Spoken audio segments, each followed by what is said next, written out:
ওয়া বারাকাতুহু। কেমন আছেন সবাই? আলহামদুলিল্লাহ। শীতের রাত, কিছুক্ষণ আগে একটা জানাজা হয়ে গেল, তাই না? 9টার সময়। উনি বয়বৃদ্ধ হয়েছেন না স্বাভাবিক বয়স? আজকের এই মাহফিলটা শোনার সৌভাগ্য ওনার কিন্তু হলো না। কার কখন তুলে নিবেন আমরা জানি না। এজন্য যারা বাইরে আছেন, এই মাহফিলটা আমাদের জীবনের শেষ মাহফিল হয়ে যেতে পারে। এই মাহফিল আমাদের নাজাতের ওসিলা হয়ে যেতে পারে। এই মাহফিল আমাদের ক্ষমার কারণ হয়ে যেতে পারে। এই মাহফিল আমাদের ভাগ্য সুপ্রসন্ন করে দিতে, কার দোয়া কখন কবুল হবে আমরা জানি না। আমি একটা মাহফিলে গিয়েছিলাম, 3 জন শ্রোতা ছিলেন মালয়েশিয়াতে, আর আমরা গিয়েছিলাম 2 জন, মোট 5 জন। এই 3 জন শ্রোতার মধ্যে একজন শ্রোতার কারণে আমি আজ কবির বিন সামাদ আপনার এখানে ওয়াজ করে ফেলি।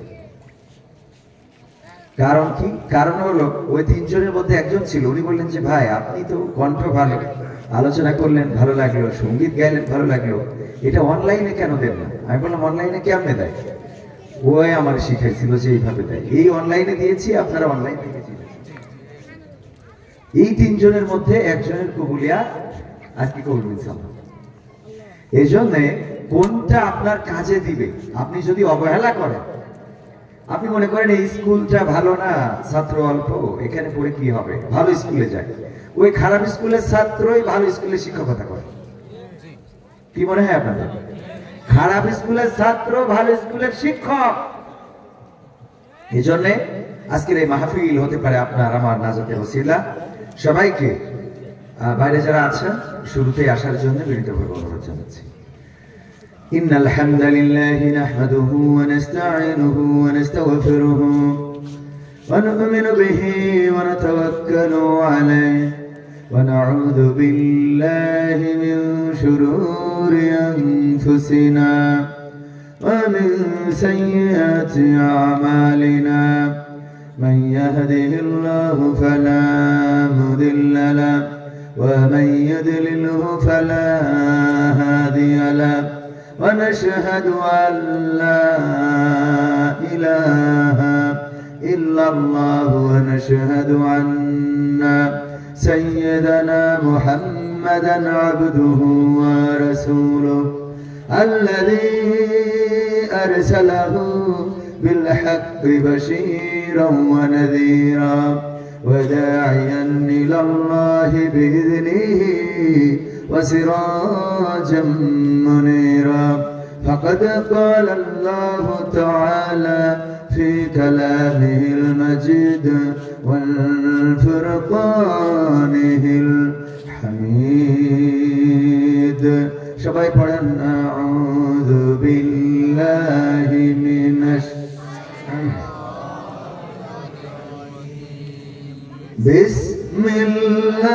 বিসমিল্লাহির রাহমানির রাহিম।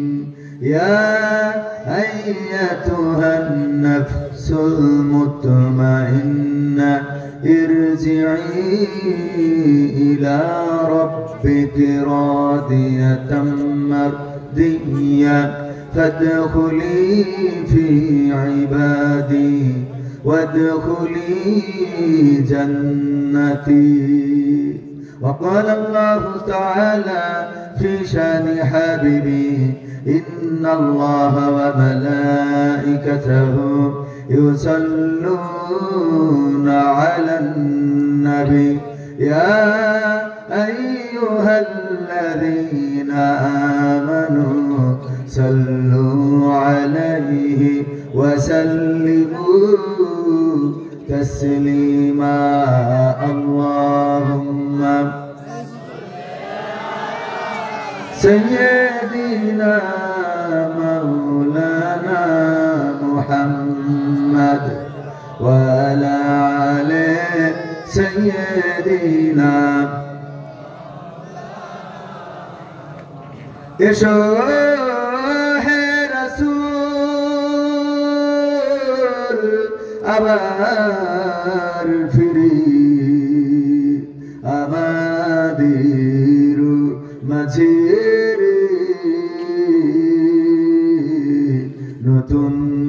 কুরকুরির খুতবা দিতে কাবার মিনার পরে আল্লাহুম্মা সাল্লি আলা সাইয়্যিদিনা মাওলানা মুহাম্মদ ওয়া আলা আলিহি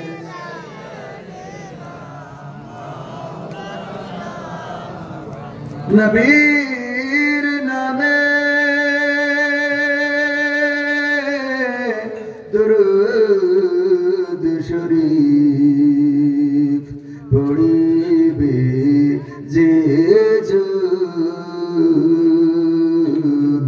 তার জন্য যে হারাম হবে জাহান্নামের আগুন আল্লাহুম্মা সাল্লি আলা সাইয়্যিদিনা মাওলানা মুহাম্মদ ওয়া আলা আলি সাইয়্যিদিনা লা ইলাহা ইল্লাল্লাহ লা ইলাহা ইল্লাল্লাহ লা ইলাহা لا إله لا إله إلا الله محمد رسول الله سبحان الله والحمد لله لا إله إلا الله سبحان الله والحمد لله لا إله لا إله إلا الله محمد رسول الله صلى الله আপন আপন বলিস কারে কেউ তো আপন হয় না আপন আপন বলিস কারে কেউ তো আপন হয় না স্বার্থ ছাড়া এই ভুবনে আপন তো কেউ রাই না স্বার্থ ছাড়া এই ভুবনে আপন তো কেউ রাই না আপন আপন বলিস কারে কেউ তো আপন হয় না আপন আপন বলিস কারে কেউ তো আপন হয় না স্বার্থ ছাড়া এই ভুবনে আপন তো কেউ রাই না স্বার্থ ছাড়া এই ভুবনে আপন তো কেউ রাই না চোখ বুঝিয়া ভাবরে মন কে তোর আপন জন ভালোবাসা পাওয়ার জন্য আছে কি কারণ চোখ বুঝিয়া ভাব মানুষ কে তোমার আপন জন ভালোবাসা পাওয়ার জন্য আছে কি কারণ চোখের আড়াল হলে দেখিস চোখের আড়াল হয়ে দেখিস তোর কথা কেউ কই না স্বার্থ ছাড়া এই ভুবনে আপন তো কেউ রাই না স্বার্থ ছাড়া এই ভুবনে আপন তো কেউ রাই না কার জন্যে এই ভালোবাসা টাকা ঘরার বাড়ি মরার পরে কবরেতে রাখবে তাড়াতাড়ি কার জন্যে এই ভালোবাসা টাকা ঘরার বাড়ি মরার পরে কবরেতে রাখবে তাড়াতাড়ি বিনা লাভে বন্ধুরে কেউ বিনা লাভে বন্ধুরে কেউ তুলার বোঝাও বই না স্বার্থ ছাড়া এই ভুবনে আপন তো কেউ রাই না স্বার্থ ছাড়া এই ভুবনে আপন তো কেউ রাই না আপন আপন বলিস কারে, কেউ তো আপন হয় না। আপন আপন বল কারে, কেউ তো আপন হয় না। স্বার্থ ছাড়া এই ভুবনে আপন তো কেউ রয় না। স্বার্থ ছাড়া এই ভুবনে আপন তো কেউ রয় না। আর একটু জোরে, কষ্ট হচ্ছে আপনাদের? সত্য বললাম না মিথ্যা বললাম? আপন সবাই স্বার্থের জন্য, স্বার্থ আছে যতক্ষণ আপন আছে ততক্ষণ। স্বার্থ যখন চলে যায় আপনেরাও দূরে সরে যায়। এমন সংখ্যা কম না বেশি? বেশি মানে কি, যদি পিতাও অসুস্থ হয় পড়ে থাকে, সন্তান ইমামকে বলে হুজুর দোয়া করে দেন, আল্লাহ যেন আমার পিতাকে সহি সালামতে নিয়ে যাই। তার মানে এখন আর বাবার দেওয়ার সক্ষমতা নাই। বাবা বিছানাগত, সন্তানও চাই না এভাবে পড়ে থাকুক, ঠিক না ঠিক? সন্তান চাই যদি চলে যায় সেটাই ভালো, এভাবে পড়ে থাকলে তো কষ্টই বেড়ে যায়। হাসপাতালে হাসপাতালে দৌড়াদৌড়ি করতে মনে ভালো লাগে না। ওগো আমার ভাইয়েরা, পাই যতক্ষণ গায়ে ততক্ষণ, খাই যতক্ষণ গায়ে ততক্ষণ। যখন পাওয়া বন্ধ হয়ে যায়, যখন খাওয়া বন্ধ হয়ে যায়, তখন গাওয়াও বন্ধ হয়ে যায়। প্রমাণ কি দেব? দেব? প্রমাণ দিচ্ছি, রাজনীতির কথা নাই। কয়েকদিন আগে বাংলাদেশের ট্রাইব্যুনাল, ইন্টারন্যাশনাল যে ট্রাইব্যুনাল করেছিল, ওই ট্রাইব্যুনালে ফাঁসির রায় হলো বাংলাদেশের সাবেক প্রধানমন্ত্রীর। ফ্যাসিস্ট সরকারের রায় হওয়ার পরে বলেন দেখি রাজপথে নামার মতো কোন মানুষ কি ছিল? যতদিন পেয়েছে ততদিন রাজপথে ছিল না? ছিল না। এখন বুঝেছে আর পাওয়া হবে না, আর খাওয়া হবে না, সুতরাং আর খাওয়া হবে। সত্য বলছি না মিথ্যা বলছি? পাই নাই বলে গাই নাই। এখন আর দেওয়ার মতো সেই নেতা নাই, এখন নেত্রী নাই যে বরাদ্দ দিবে, এই জন্য রাজপথে দাঁড়ায় নাই। এইটাই হলো এই গানের কথা। আপনজন স্বার্থ পাইলে আপন, স্বার্থ না পাইলে মমতাজদের কণ্ঠ থেকে গান বের হয় না। এটা কিন্তু রাজনীতির জন্য বলি নাই, এটা বললাম বোঝানোর জন্য। যতক্ষণ পাবে, যতক্ষণ খাবে, ততক্ষণ গাবে, এটাই মানুষের বাস্তবতা। এমনকি যুবকেরা প্রেম করে, লাইলাতুল ফেব্রুয়ারিতে যদি টাকা দিতে ব্যর্থ হয়, যদি 3 পিস দিতে ব্যর্থ হয়, যদি বাইকে নিয়ে ঘুরতে ব্যর্থ হয়, তাইলে কিন্তু মেম্বারের ছেলের ছেড়ে চেয়ারম্যানের ছেলের কাছে চলে যায়, ঠিক না বেঠে? তার মানে যদি দিতে না পারো তোমার সাথে আমি, এটা তো প্রেমিকার কথা গেল। যদি স্ত্রীও হয়, স্বামী যদি স্ত্রীর চাহিদা পূরণে ব্যর্থ হয়, তাইলে সেই স্ত্রীও পরকিয়া করে অন্যের হাত ধরে সন্তান ফেলে রেখে চলে যাওয়ার নজির আছে না নাই? এটাই প্রমাণ করে আপন কেউ হয় না, আপন কেউ থাকে না, আপন কেউ আপনার পাশে না। যতক্ষণ স্বার্থ আছে ততক্ষণ আপনার পক্ষে কথা কয় না।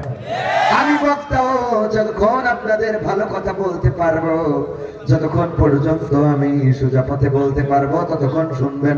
ডাইনে থাকে জামাতের, পাশে বামে থাকে বিএনপির, পিছনে থাকে আওয়ামী লীগের।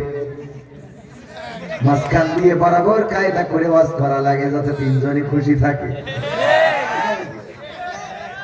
ডানে বামে যদি আওয়ামী লীগের বিপক্ষে চলে যায় হুজুর কোথায়, হুজুর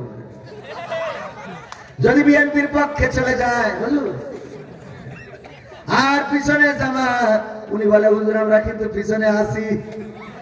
এইবার কিন্তু চান্স আছে, খবর আছে, যদি হক কথা না বলে। জ্বালা আছে না নাই? সব দিক ব্যালেন্স করে ভাইরা আমার যদি বলতে ব্যর্থ হই, তাহলে অনেকেই খেপে যাবে। বিএনপিরা চায় না বিএনপির বিপক্ষে চলে যাক, আওয়ামী লীগ চায় না আওয়ামী লীগের বিপক্ষে চলে যাক, জামাত চায় না জামাতের বিপক্ষে চলে যাক। কিন্তু কোরআনের হক কথা যদি বলা হয়, তাইলে আমার বিপক্ষেও চলে যাবে, আমার বিপক্ষে চলে যাবে, হুজুরের বিপক্ষে চলে যাবে। আমি বলেছি হক কথা বললে হুজুরের বিপক্ষে যাবে, আমার বিপক্ষে যাবে। আমি আমার উস্তাদজিকে বলেছি, হুজুর আমরা যা বলি সব কি কাজে করি? যা বলি সব কি কাজে করি? ফেসবুকে স্ট্যাটাস দিলাম, সিরাজগঞ্জে কোরআনের দাওয়াত নিয়ে ছুটে চলেছি। আমি কত কোরআনের দাওয়াত দেওয়া মানুষ, যতদিন এই সিরাজগঞ্জের যুবকরা টাকা দেয় নাই ততদিন আমি কোরআনের দাওয়াত নিয়ে আসি নাই। এখন টাকা পাওয়ার পরে কোরআনের দাওয়াত নিয়ে আসলাম, বিশাল কোরআনওয়ালা। আমার বিরুদ্ধে যাবে কিনা? এই অবস্থা আমার বিরুদ্ধে গেল কিনা?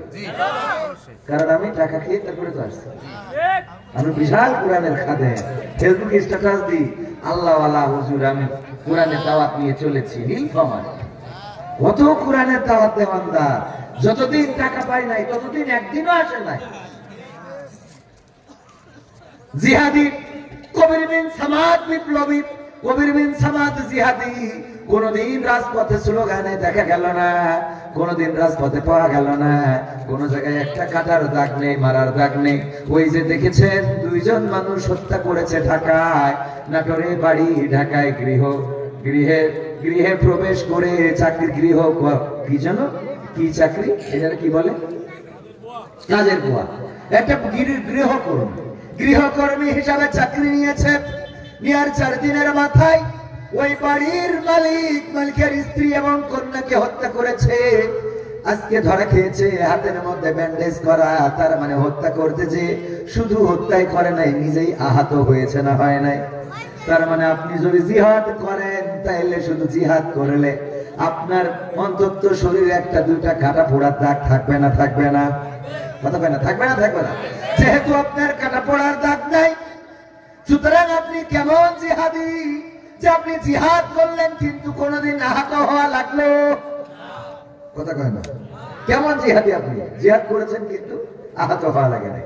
আজকের মাহফিলের প্রধান অতিথি মাশাআল্লাহ জনাব মোহাম্মদ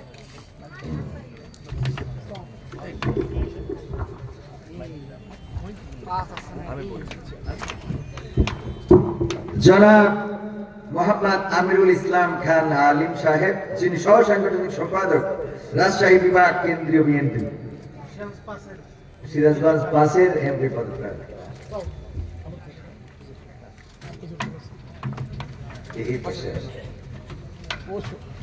আপনারা খুশি তো?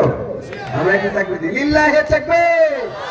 প্রধান অতিথির আগমন, মাহফিলের পক্ষ থেকে, সিরাজগঞ্জবাসীর পক্ষ থেকে নারায়ে তাকবীর।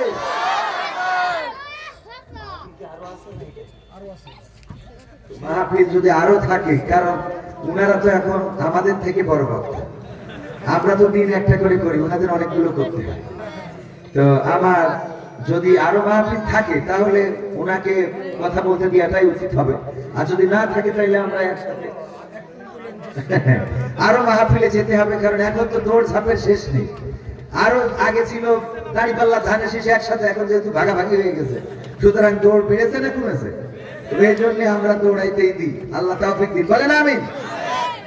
তো এখন আপনাদের সামনে কথা বলছেন বাংলাদেশ জাতীয়তাবাদী দল সহ সাংগঠনিক সম্পাদক, রাজশাহী বিভাগ, বিএনপি, এবং আপনাদের এই আসনে বিএনপি মনোনীত ধানের শীষের সম্মানিত প্রার্থী জনাব মোহাম্মদ আমিরুল ইসলাম খান আলিম সাহেব। আমি মুখতারামকে কথা বলার জন্য অনুরোধ জানাচ্ছি। বিসমিল্লাহির রহমানির রহিম।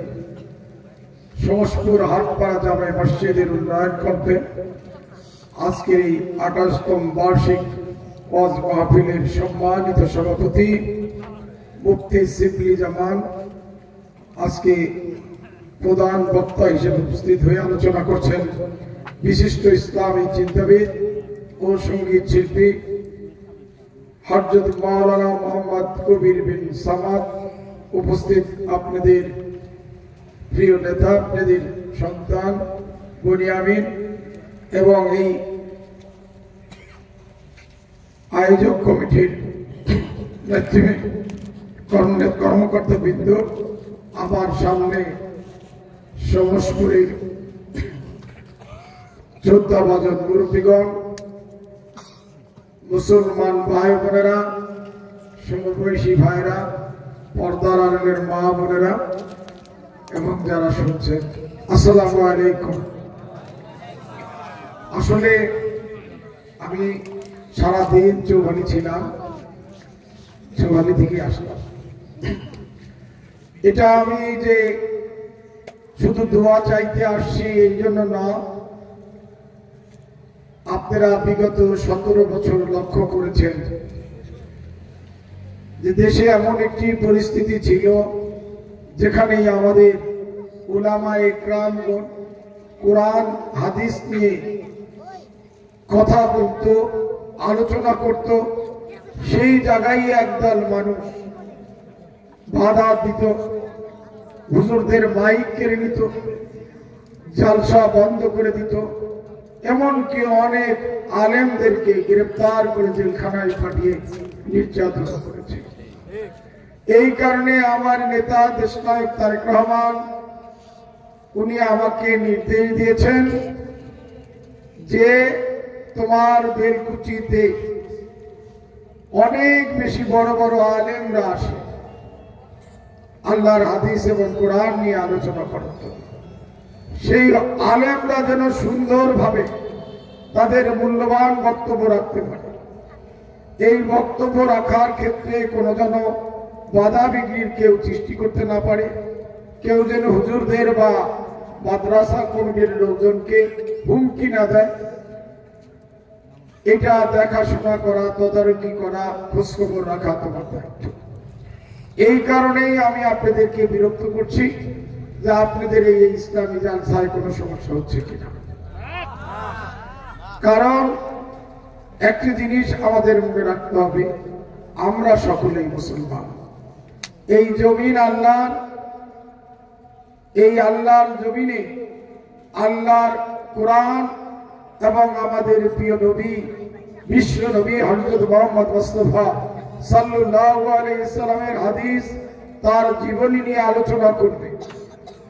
এই আলোচনা থেকে আমরা শিক্ষা নিয়ে যদি আমল করতে পারি তাহলে আমাদের ইহকাল এবং পরকালে কল্যাণ হবে, মঙ্গল হবে। কিন্তু যারা এই আলোচনায়, আমাদের আলেমদের কোরআন হাদিসের আলোচনায় বাধা বিঘ্ন সৃষ্টি করে, জালসা বন্ধ করে দেয়, তারা কি মুসলমান? কারণ যারা আল্লাহর আইনে, আল্লাহর জমিনে আল্লাহর আইন, আল্লাহর কোরআন রাসূলের হাদিস নিয়ে কথা বলতে যারা বাধা দেয় তারা নমরুদ এবং ফেরাউন। কারণ নমরুদ এবং ফেরাউনরাই এই আল্লাহর জমিনে আল্লাহর আইন নিয়ে কথা বলতে বাধা দিত। কাজেই আপনাদেরকে সতর্ক থাকতে হবে। আবার যেন এই আলেমরা, এই নমরুদের বংশধররা আবার ফিরে এসে আমাদের এই আলেমদের আলোচনাতে বিঘ্ন ঘটাইতে না পারে, এর জন্য মুসলমান হিসেবে আমাদেরকে সতর্ক থাকতে হবে। কারণ আমরা সকলেই মুসলিম, আমাদের সকলেই জান্নাত যাওয়ার তীব্র আকাঙ্ক্ষা আমাদের সকলের হৃদয়ে রয়েছে।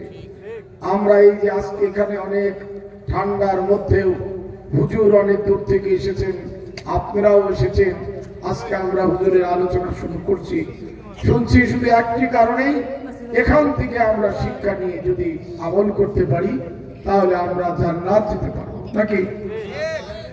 এই কারণে আমাদের এই আলোচনা যাতে সুন্দর হয় সেই দিকে আমাদের সকলেরই দৃষ্টি রাখা উচিত। আমি আর বক্তব্য দীর্ঘায়িত করব না।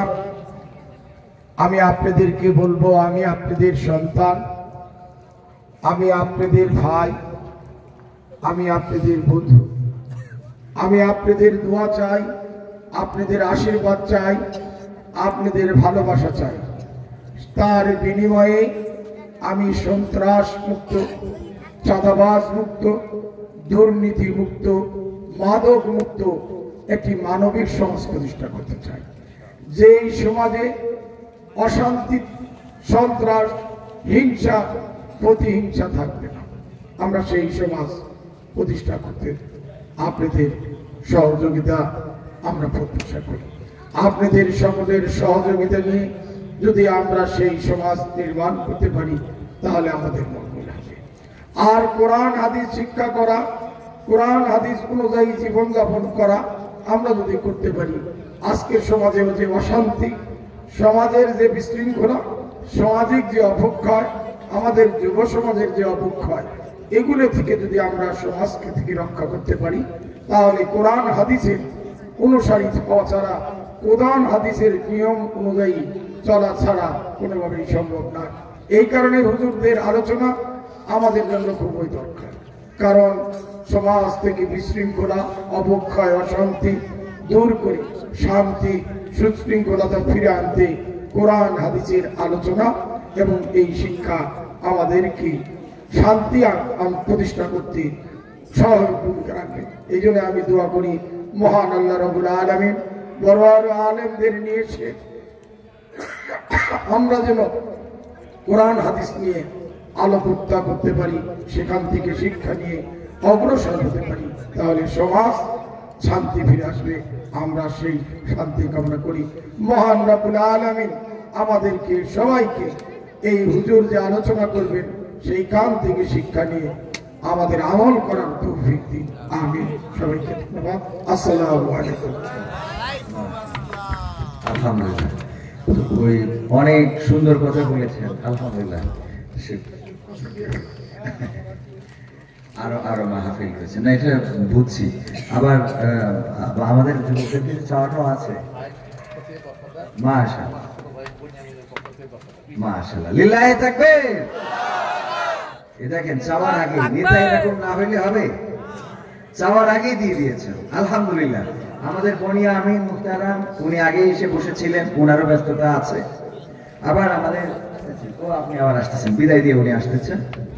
আর আমাদের জনাব মুহতারাম শিবলি সাহেব, তাই তো নাম?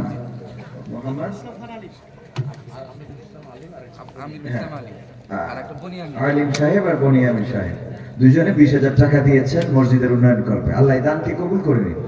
এবং উনি স্পষ্ট কথা বলেছেন যে আল্লাহর আইন, কোরআনের বিধান, রাসূল সাল্লাল্লাহু আলাইহি সাল্লামের হাদিস, এই নিয়ে কথা বলাতে বাধা সৃষ্টি করা যাবে না। সুন্দর কথা বলেছেন না? আমরা এই কথার সাথে একমত না দ্বিমত আছে আমাদের? উনি চাঁদাবাজের বিরুদ্ধে কথা বলেছেন স্পষ্ট ভাবে, আমরা চাঁদাবাজের বিরুদ্ধে, দুর্নীতির বিরুদ্ধে। সুতরাং উনার কথার সাথে আলেমদের কথার মিল আছে না নাই? এই কথাগুলো যতক্ষণ বলবেন ততক্ষণ আমরা উনার পক্ষে আছি না নাই? এটার ব্যত্যয় ঘটলে সেটা যদি আলেমও হয়, আলেমও যদি চাঁদাবাজের পক্ষ নেয়, ওই আলেমের পক্ষে আমরা নাই। ঠিক না ঠিক? কোন আলেম যদি কোরআনের আইনের বিপক্ষে চলে যায়, সে আলেমের পক্ষে আমরা। সবাই একটু জিকির করেন, লা ইলাহা ইল্লাল্লাহ, লা ইলাহা ইল্লাল্লাহ, লা ইলাহা ইল্লাল্লাহ, লা ইলাহা ইল্লাল্লাহ, লা ইলাহা ইল্লাল্লাহু মুহাম্মাদুর রাসূলুল্লাহ সাল্লাল্লাহু। সময় খুব দ্রুত চলে যাচ্ছে, আমরা 12টার মধ্যে আলোচনা শেষ করতে চাই ইনশাআল্লাহ। আপনাদের আমার উস্তাদজি একটা ওয়াজ শোনাচ্ছিলেন যে সবার শেষে নামাজে আসে আর সবার আগে নামাজ থেকে চলে যায়। এরকম সাহাবী, এরকম মুসাল্লি আছেন নাকি এখানে, যে সবার শেষে আসেন সবার আগে চলে যাবেন? মানে মাহফিলে এরকম কিছু আল্লাহর ওলি আছে যারা সবার শেষে মাহফিলে আসে, সবার আগে চলে যাবে। এরকম করবেন নাকি? মাঝখানে একদিন আপনাদের এই যে চৌরাস্তার ওখানে একটা প্রোগ্রাম করলাম, বললো ওখানকার মানুষ নাকি আসেন দেরি করে যান তাড়াতাড়ি। এই যে চৌরাস্তার ওই পাশেই বামাতে, যেখানে কি সিটি সিটি কি যেন, হ্যাঁ হাটি কুমরুল মনে হয়। তো আমি আলোচনা করলাম, দেখলাম না ওখানকার মানুষ আলহামদুলিল্লাহ একেবারে নীরব নিস্তব্ধ হয়ে, সিরাজগঞ্জ মানেই আলহামদুলিল্লাহ।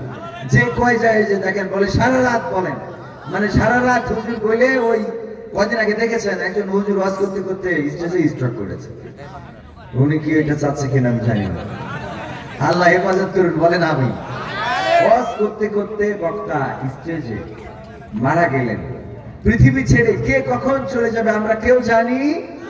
আমি এই সফরে বের হওয়ার পরে একদিন 2 দিনের মাথায় সম্ভবত আমার ছোট বোন ফোন করে কান্না করছে। আমার ভাগ্নি, মানে ছোট বোনের জায়ের মেয়ে, বিদ্যুৎ শকে 7 বছর বয়স মারা গিয়েছেন।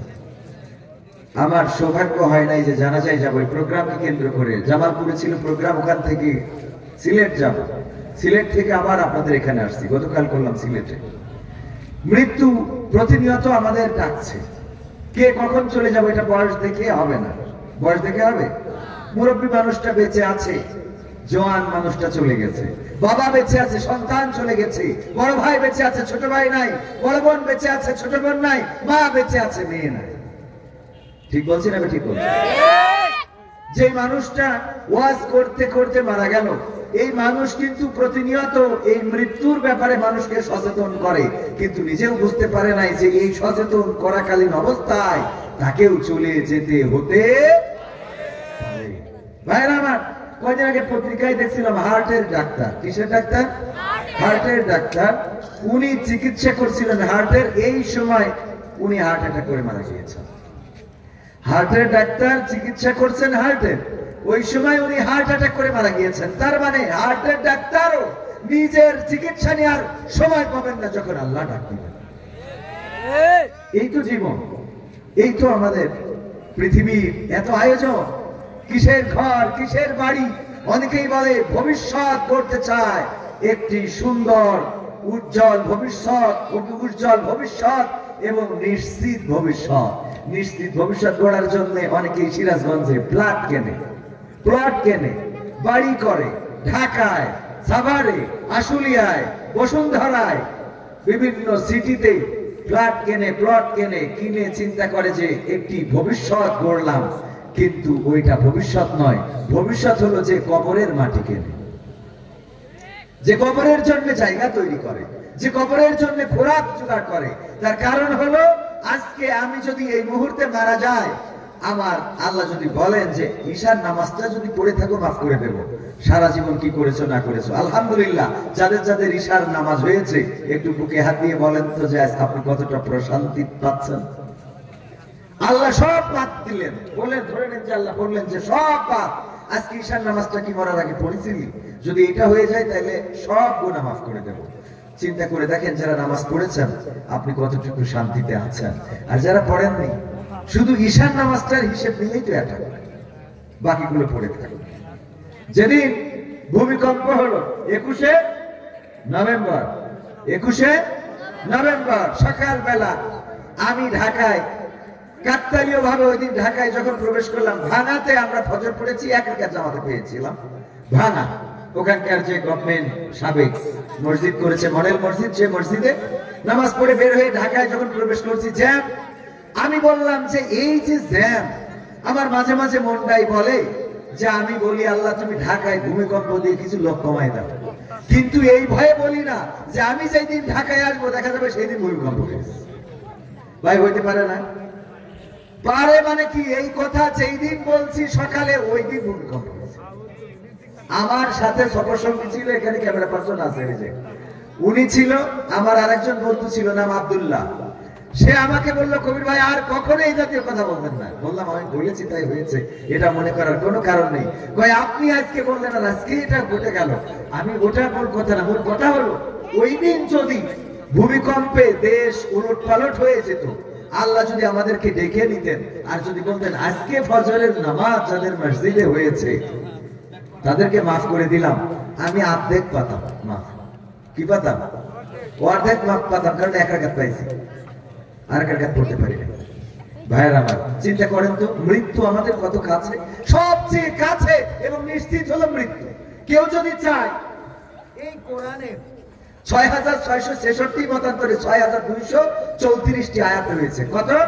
6000 প্লাস আয়াত রয়েছে। এই কোরআনের সব আয়াত কেউ যদি চায় অস্বীকার করতে পারে, কোরআনকে মিথ্যা বলতে পারে। ওই যে বাউল সূরা নাস নিয়ে বাজে মন্তব্য করেছে না, যে আল্লাহ কয় নাচতে, এইটাই কয় নাচতে, ওইটাই কয় নাচতে। এই কোরআন নিয়ে এই কথাগুলো তামাশার সাথে বলতে পারে, কিন্তু কুল্লু নাফসিন যায়িকাতুল মাউত, প্রত্যেক প্রাণীকে মৃত্যুর স্বাদ গ্রহণ করতে হবে। এইটা নিয়ে রহস্য করার ক্ষমতা কারো আছে? এটা নিয়ে উপহাস করার ক্ষমতা কারো আছে? এটা নিয়ে যে উপহাস করবে সেও মারবে, এটা যে বিশ্বাস করবে সেও মারবে, এটা যে বিশ্বাস করবে না সেও মারবে। যে বলবে না মারা যাব না, সেও মারবে। এটা অস্বীকার করার সুযোগ কারো নাই। সুতরাং মৃত্যুর প্রস্তুত হওয়ার দরকার আছে না নাই? যারা বুদ্ধিমান তারা মৃত্যুর জন্য প্রস্তুত হয়ে যায় যে আমি যদি আজকে মারা যায় আল্লাহর কাছে কি নিয়ে দাঁড়াবো, কি আছে আমার। আজকে যে ব্যক্তিটা মারা গেলেন, যার জানাজা হলো 9টার সময়, ওই মানুষটা আপনাদের মতোই একজন ছিল না? বলেন, আপনাদের মতোই তো একজন ছিল। উনি চাইলে এই মাহফিলের শ্রোতা হতে পারতেন। পুরুষ না মহিলা? পুরুষ মানুষ। উনি আমাদের সামনে বসতে পারতেন, কিন্তু এখন তিনি অলরেডি কবরের মধ্যে। তার জীবনের সব খেলা। ওরে মরলে মানুষ দাম বাড়ে তার, মরলে মানুষ দাম বাড়ে তার, বাঁচতে অবহেলা। দুনিয়ার রং বাজারে এটা কেমন খেলা দয়াল, দুনিয়ার রং বাজারে এটা কেমন খেলা। ওরে মরলে মানুষ দাম বাড়ে তার, মরলে মানুষ দাম বাড়ে তার, বাঁচতে অবহেলা। দুনিয়ার রং বাজারে এটা কেমন খেলা দয়াল, দুনিয়ার রং বাজারে এটা কেমন খেলা। বাঁচতে মানুষ কেউ বলে না লোকটা বড় ভালো, মরলে বলে তার মরাতে বড় ক্ষতি হলো, দয়াল বড় ক্ষতি হলো। বাঁচতে মানুষ কেউ বলে না লোকটা বড় ভালো, মরলে বলে তার মরাতে বড় ক্ষতি হলো, দয়াল বড় ক্ষতি হলো। ওরে দেখতে আসে স্বজন সুজন, ওরে দেখতে আসে স্বজন সুজন, ডোবে যখন বেলা। দুনিয়ার রং বাজারে এটা কেমন খেলা দয়াল, দুনিয়ার রং বাজারে এটা কেমন খেলা। দুনিয়ার রং বাজারে এটা কেমন খেলা দয়াল, দুনিয়ার রং বাজারে এটা কেমন খেলা। ছেঁড়া কাপড় তাও জোটে না পরি কষ্ট করে, ঈদের নামাজ হয় না পড়া নতুন জামা পরে, দয়াল নতুন জামা পরে। ছেঁড়া কাপড় তাও জোটে না পরি কষ্ট করে, ঈদের নামাজ হয় না পড়া নতুন জামা পরে, দয়াল নতুন জামা পরে। ওরে নতুন কাপড় জুটবে জানি, ওরে নতুন কাপড় জুটবে জানি, ফুরাইলে বেলা। দুনিয়ার রং বাজারে এটা কেমন খেলা দয়াল, দুনিয়ার রং বাজারে এটা কেমন খেলা। দুনিয়ার রং বাজারে এটা কেমন খেলা দয়াল, দুনিয়ার রং বাজারে এটা কেমন খেলা। ভাঙা ঘরে দিন কেটে যাই বছর ঘুরে যুগ, এই জীবনে পাইলাম না তো একটু ভবের সুখ, দয়াল একটু ভবের সুখ। ভাঙা ঘরে দিন কেটে যাই বছর ঘুরে যুগ, এই জীবনে পাইলাম না তো একটু ভবের সুখ, দয়াল একটু ভবের সুখ। ওরে মরলে আসে ঘর বানাতে, ওরে মরলে আসে ঘর বানাতে, করে না অবহেলা। দুনিয়ার রং বাজারে এটা কেমন খেলা দয়াল, দুনিয়ার রং বাজারে এটা কেমন খেলা। দুনিয়ার রং বাজারে এটা কেমন খেলা দয়াল, দুনিয়ার রং বাজারে এটা কেমন খেলা। ওরে মরলে মানুষ দাম বাড়ে তার, মরলে মানুষ দাম বাড়ে তার, বাঁচতে অবহেলা। দুনিয়ার রং বাজারে এটা কেমন খেলা দয়াল, দুনিয়ার রং বাজারে এটা কেমন খেলা। দুনিয়ার রং বাজারে এটা কেমন খেলা দয়াল, দুনিয়ার রং বাজারে এটা কেমন খেলা। মরলে মানুষের কদর আছে না নাই? অনেকের জামার অভাব, শীতের পোশাকের অভাব, পায়ের জুতার অভাব, দেওয়ার মতো মানুষ নাই। কিন্তু মারা যাওয়ার পরে কাফনের অভাব কারো হয়েছে? কারো কাফনের অভাব হয় নাই। অনেকের খাবার নাই ঘরে, রান্না করার মতো তরকারি নাই, রান্না করবেন এমন চুলা জ্বালাবেন কোন রকম সক্ষমতা নাই। এই মানুষটাও যেদিন মারা যায় তার মৃত্যুকে কেন্দ্র করে খিচুড়ি রান্না করে মানুষদের খাওয়ানোর ব্যবস্থা হয় না ওই সময় রান্না করে 100, 200, 500 লোকের খাওয়ায় গ্রামের মানুষ। অথচ বেঁচে থাকতে যদি এই অভাবী মানুষটার পাশে দাঁড়াতো হয়তো আরো 2 দিন 4 দিন 2 মুঠো ডাল ভাত খেয়ে বেঁচে থাকতে কথা হয় না। এরপরে দেখেন যদি কারো ঘরে না থাকে, ঘরের জন্য যদি আপনার কাছে যে বলে বাবা বাঁশঝাড় তো আছে 2খানা বাঁশ কি দেয়া যাবে, আমার ঘরের খুঁটিটা পড়ে যায় ধুয়ে খেয়ে ফেলেছে, আমার ঘরের মধ্যে বৃষ্টি পড়ে, ঠান্ডার দিন ঘরে বাতাস ঢোকে, বর্ষাকালে বর্ষা ঢোকে, গরমের সময় রৌদ্র পড়ে, একটু বাঁশ যদি দিতে গো, বলে না এখন নতুন করে কুড়া গজাচ্ছে, নতুন করে বাঁশ বের হচ্ছে, এখন ছাড়ে কোপ দেওয়া যাবে না। এই মানুষটা যদি মারা যায় তার কবরে বাঁশ দেওয়ার মানুষের কি অভাব হয়? হয়েছে কি আজ পর্যন্ত অভাব? হয় নাই। তার মানে মারা যাওয়ার পরে কদর আছে না নাই? বেগম জিয়ার বাড়ির সামনে বালুর ট্রাক সরানোর জন্য মানুষ পাওয়া গেল না রে। আবার এখন বলে সবচেয়ে বড় জানাজা হবে বেগম জিয়ার। এই শুনেছেন না শুনেন? বলেছে না বলে নাই? তার মানে জেতা থাকতে ওই বালুর ট্রাক যদি সরাইতে তাইলে তো নেত্রী খুশি হয়ে যেত। সেইটা না করে মারা যাওয়ার পরে বিশাল বড় জানাজা করে দেখাবা যে এত বড় জানাজা হয় নাই, এই নেত্রী খুশি হবে নাই? কথা হয় না। এই নেতাটার আকল নিয়ে প্রশ্ন হয়। এই জাতীয় নেতাগুলো কথা বলার সময় বোঝেও না। একজন ডাক্তারের কাছে এসে রোগী জিজ্ঞেস করতেছে, বাবা আসলাম আপনার কাছে, শুনলাম আপনি ভালো ডাক্তার, তো আসলে রোগী কেমন হয় আপনার কাছে? তা বলতেছে আপনি এই যে মেন রোড থেকে সমেশপুর বাজার পর্যন্ত আসতেছি, ডানে বামে নতুন খবর কয়টা দেখেছেন? তা কয় তা তো 20-25টা দেখলাম। বলছে সব আমার হাতের রোগী, সব আমার হাতের রোগী। আচ্ছা এইটা বললে উনার ভয় বাড়বে না কমবে? মানে উনি বুঝাইতে চেয়েছে হয়তো পজিটিভ, যে যদি মরা এতগুলো রুগী হয় তাহলে জেতা তো আরো বেশি, এটা হয়তো বুঝাইতে চেয়েছে, কিন্তু মরা দিয়ে বোঝানোর দরকার আছে। তো আপনি বেগম জিয়া অসুস্থ, আমরা দোয়া করছি আল্লাহ যেন সুস্থতা দান করে, তাকে যেন আবার জনতার কাতারে আসতে দেয়, আবার যেন জনতার মিছিলে শরীক হতে পারে। কারণ তার প্রতি আমাদের সহানুভূতি এই জন্য যে তিনি আলেমদের পক্ষে ছিলেন, বলেন ঠিক না? তিনি আলেমদের পক্ষে সোচ্চার কণ্ঠ ছিলেন, আলেমদেরকে মন্ত্রী বানিয়েছেন, তাদের ফাঁসির বিরুদ্ধে কথা বলেছেন, তাদেরকে কারারুদ্ধের বিপক্ষে কথা বলেছেন। এই জন্য আমরা তার পক্ষে কথা বলি, বলেন ঠিক না? আর আপনি বলেন যে যদি মারা যায় সবচেয়ে বড় জানাজা হবে, আপনি এত তাড়াতাড়ি মৃত্যু প্রত্যাশা করেন কেন? হ্যাঁ, কারণটা কি?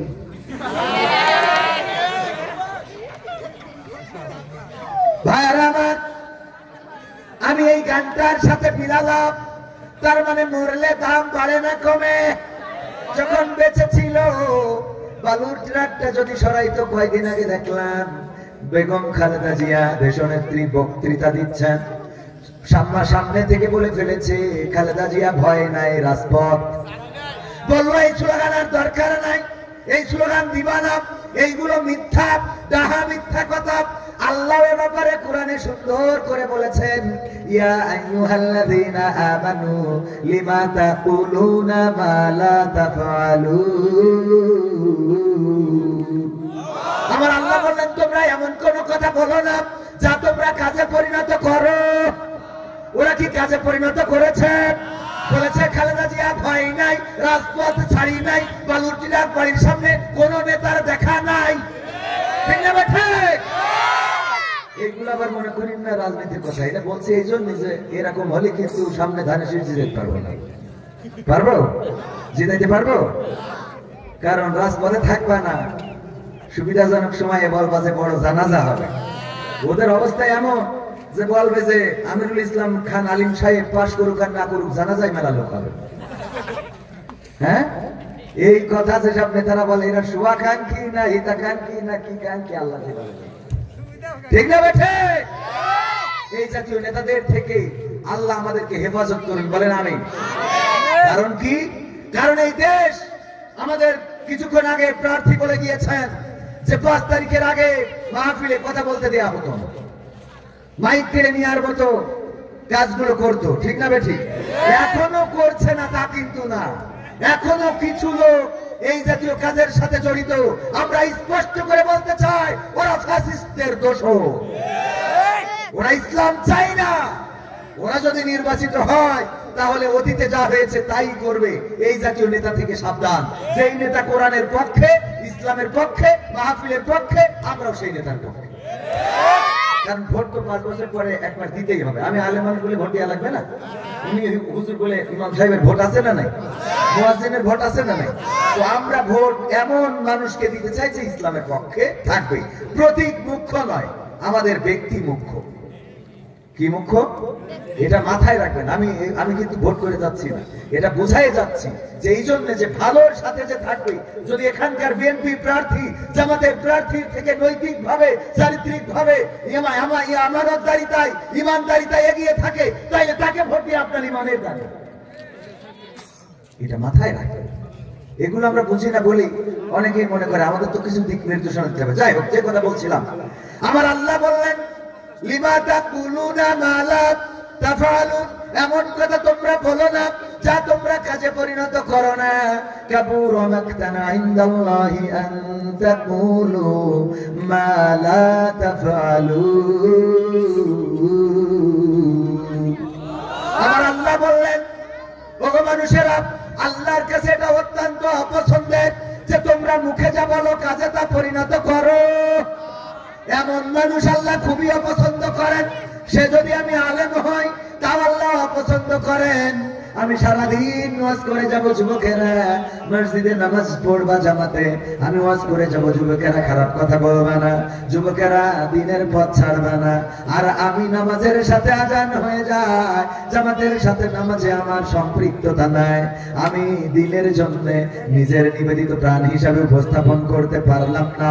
জিহাদি লাগাইছি নামের শেষে, কিন্তু কোনোদিন মিছিলে পাওয়া যায়, কোনদিন আমার মিছিলে দেখা গেল না, কোনদিন আমি রাজপথের লড়াইয়ের সংগ্রামে থাকলাম না। যখন আমারে খাওয়াইছে গরুর গোশ, ছাগলের গোশ, তারপরে হাতির গোশ, উটির গোশ, ভেড়ার গোশ, এইগুলো খাওয়াইলো, মাছ খাওয়াইলো, শৈল মাছ, বৈল মাছ, নদীর মাছ, পুকুরের মাছ, তারপরে পকেট ভরে টাকা দিল।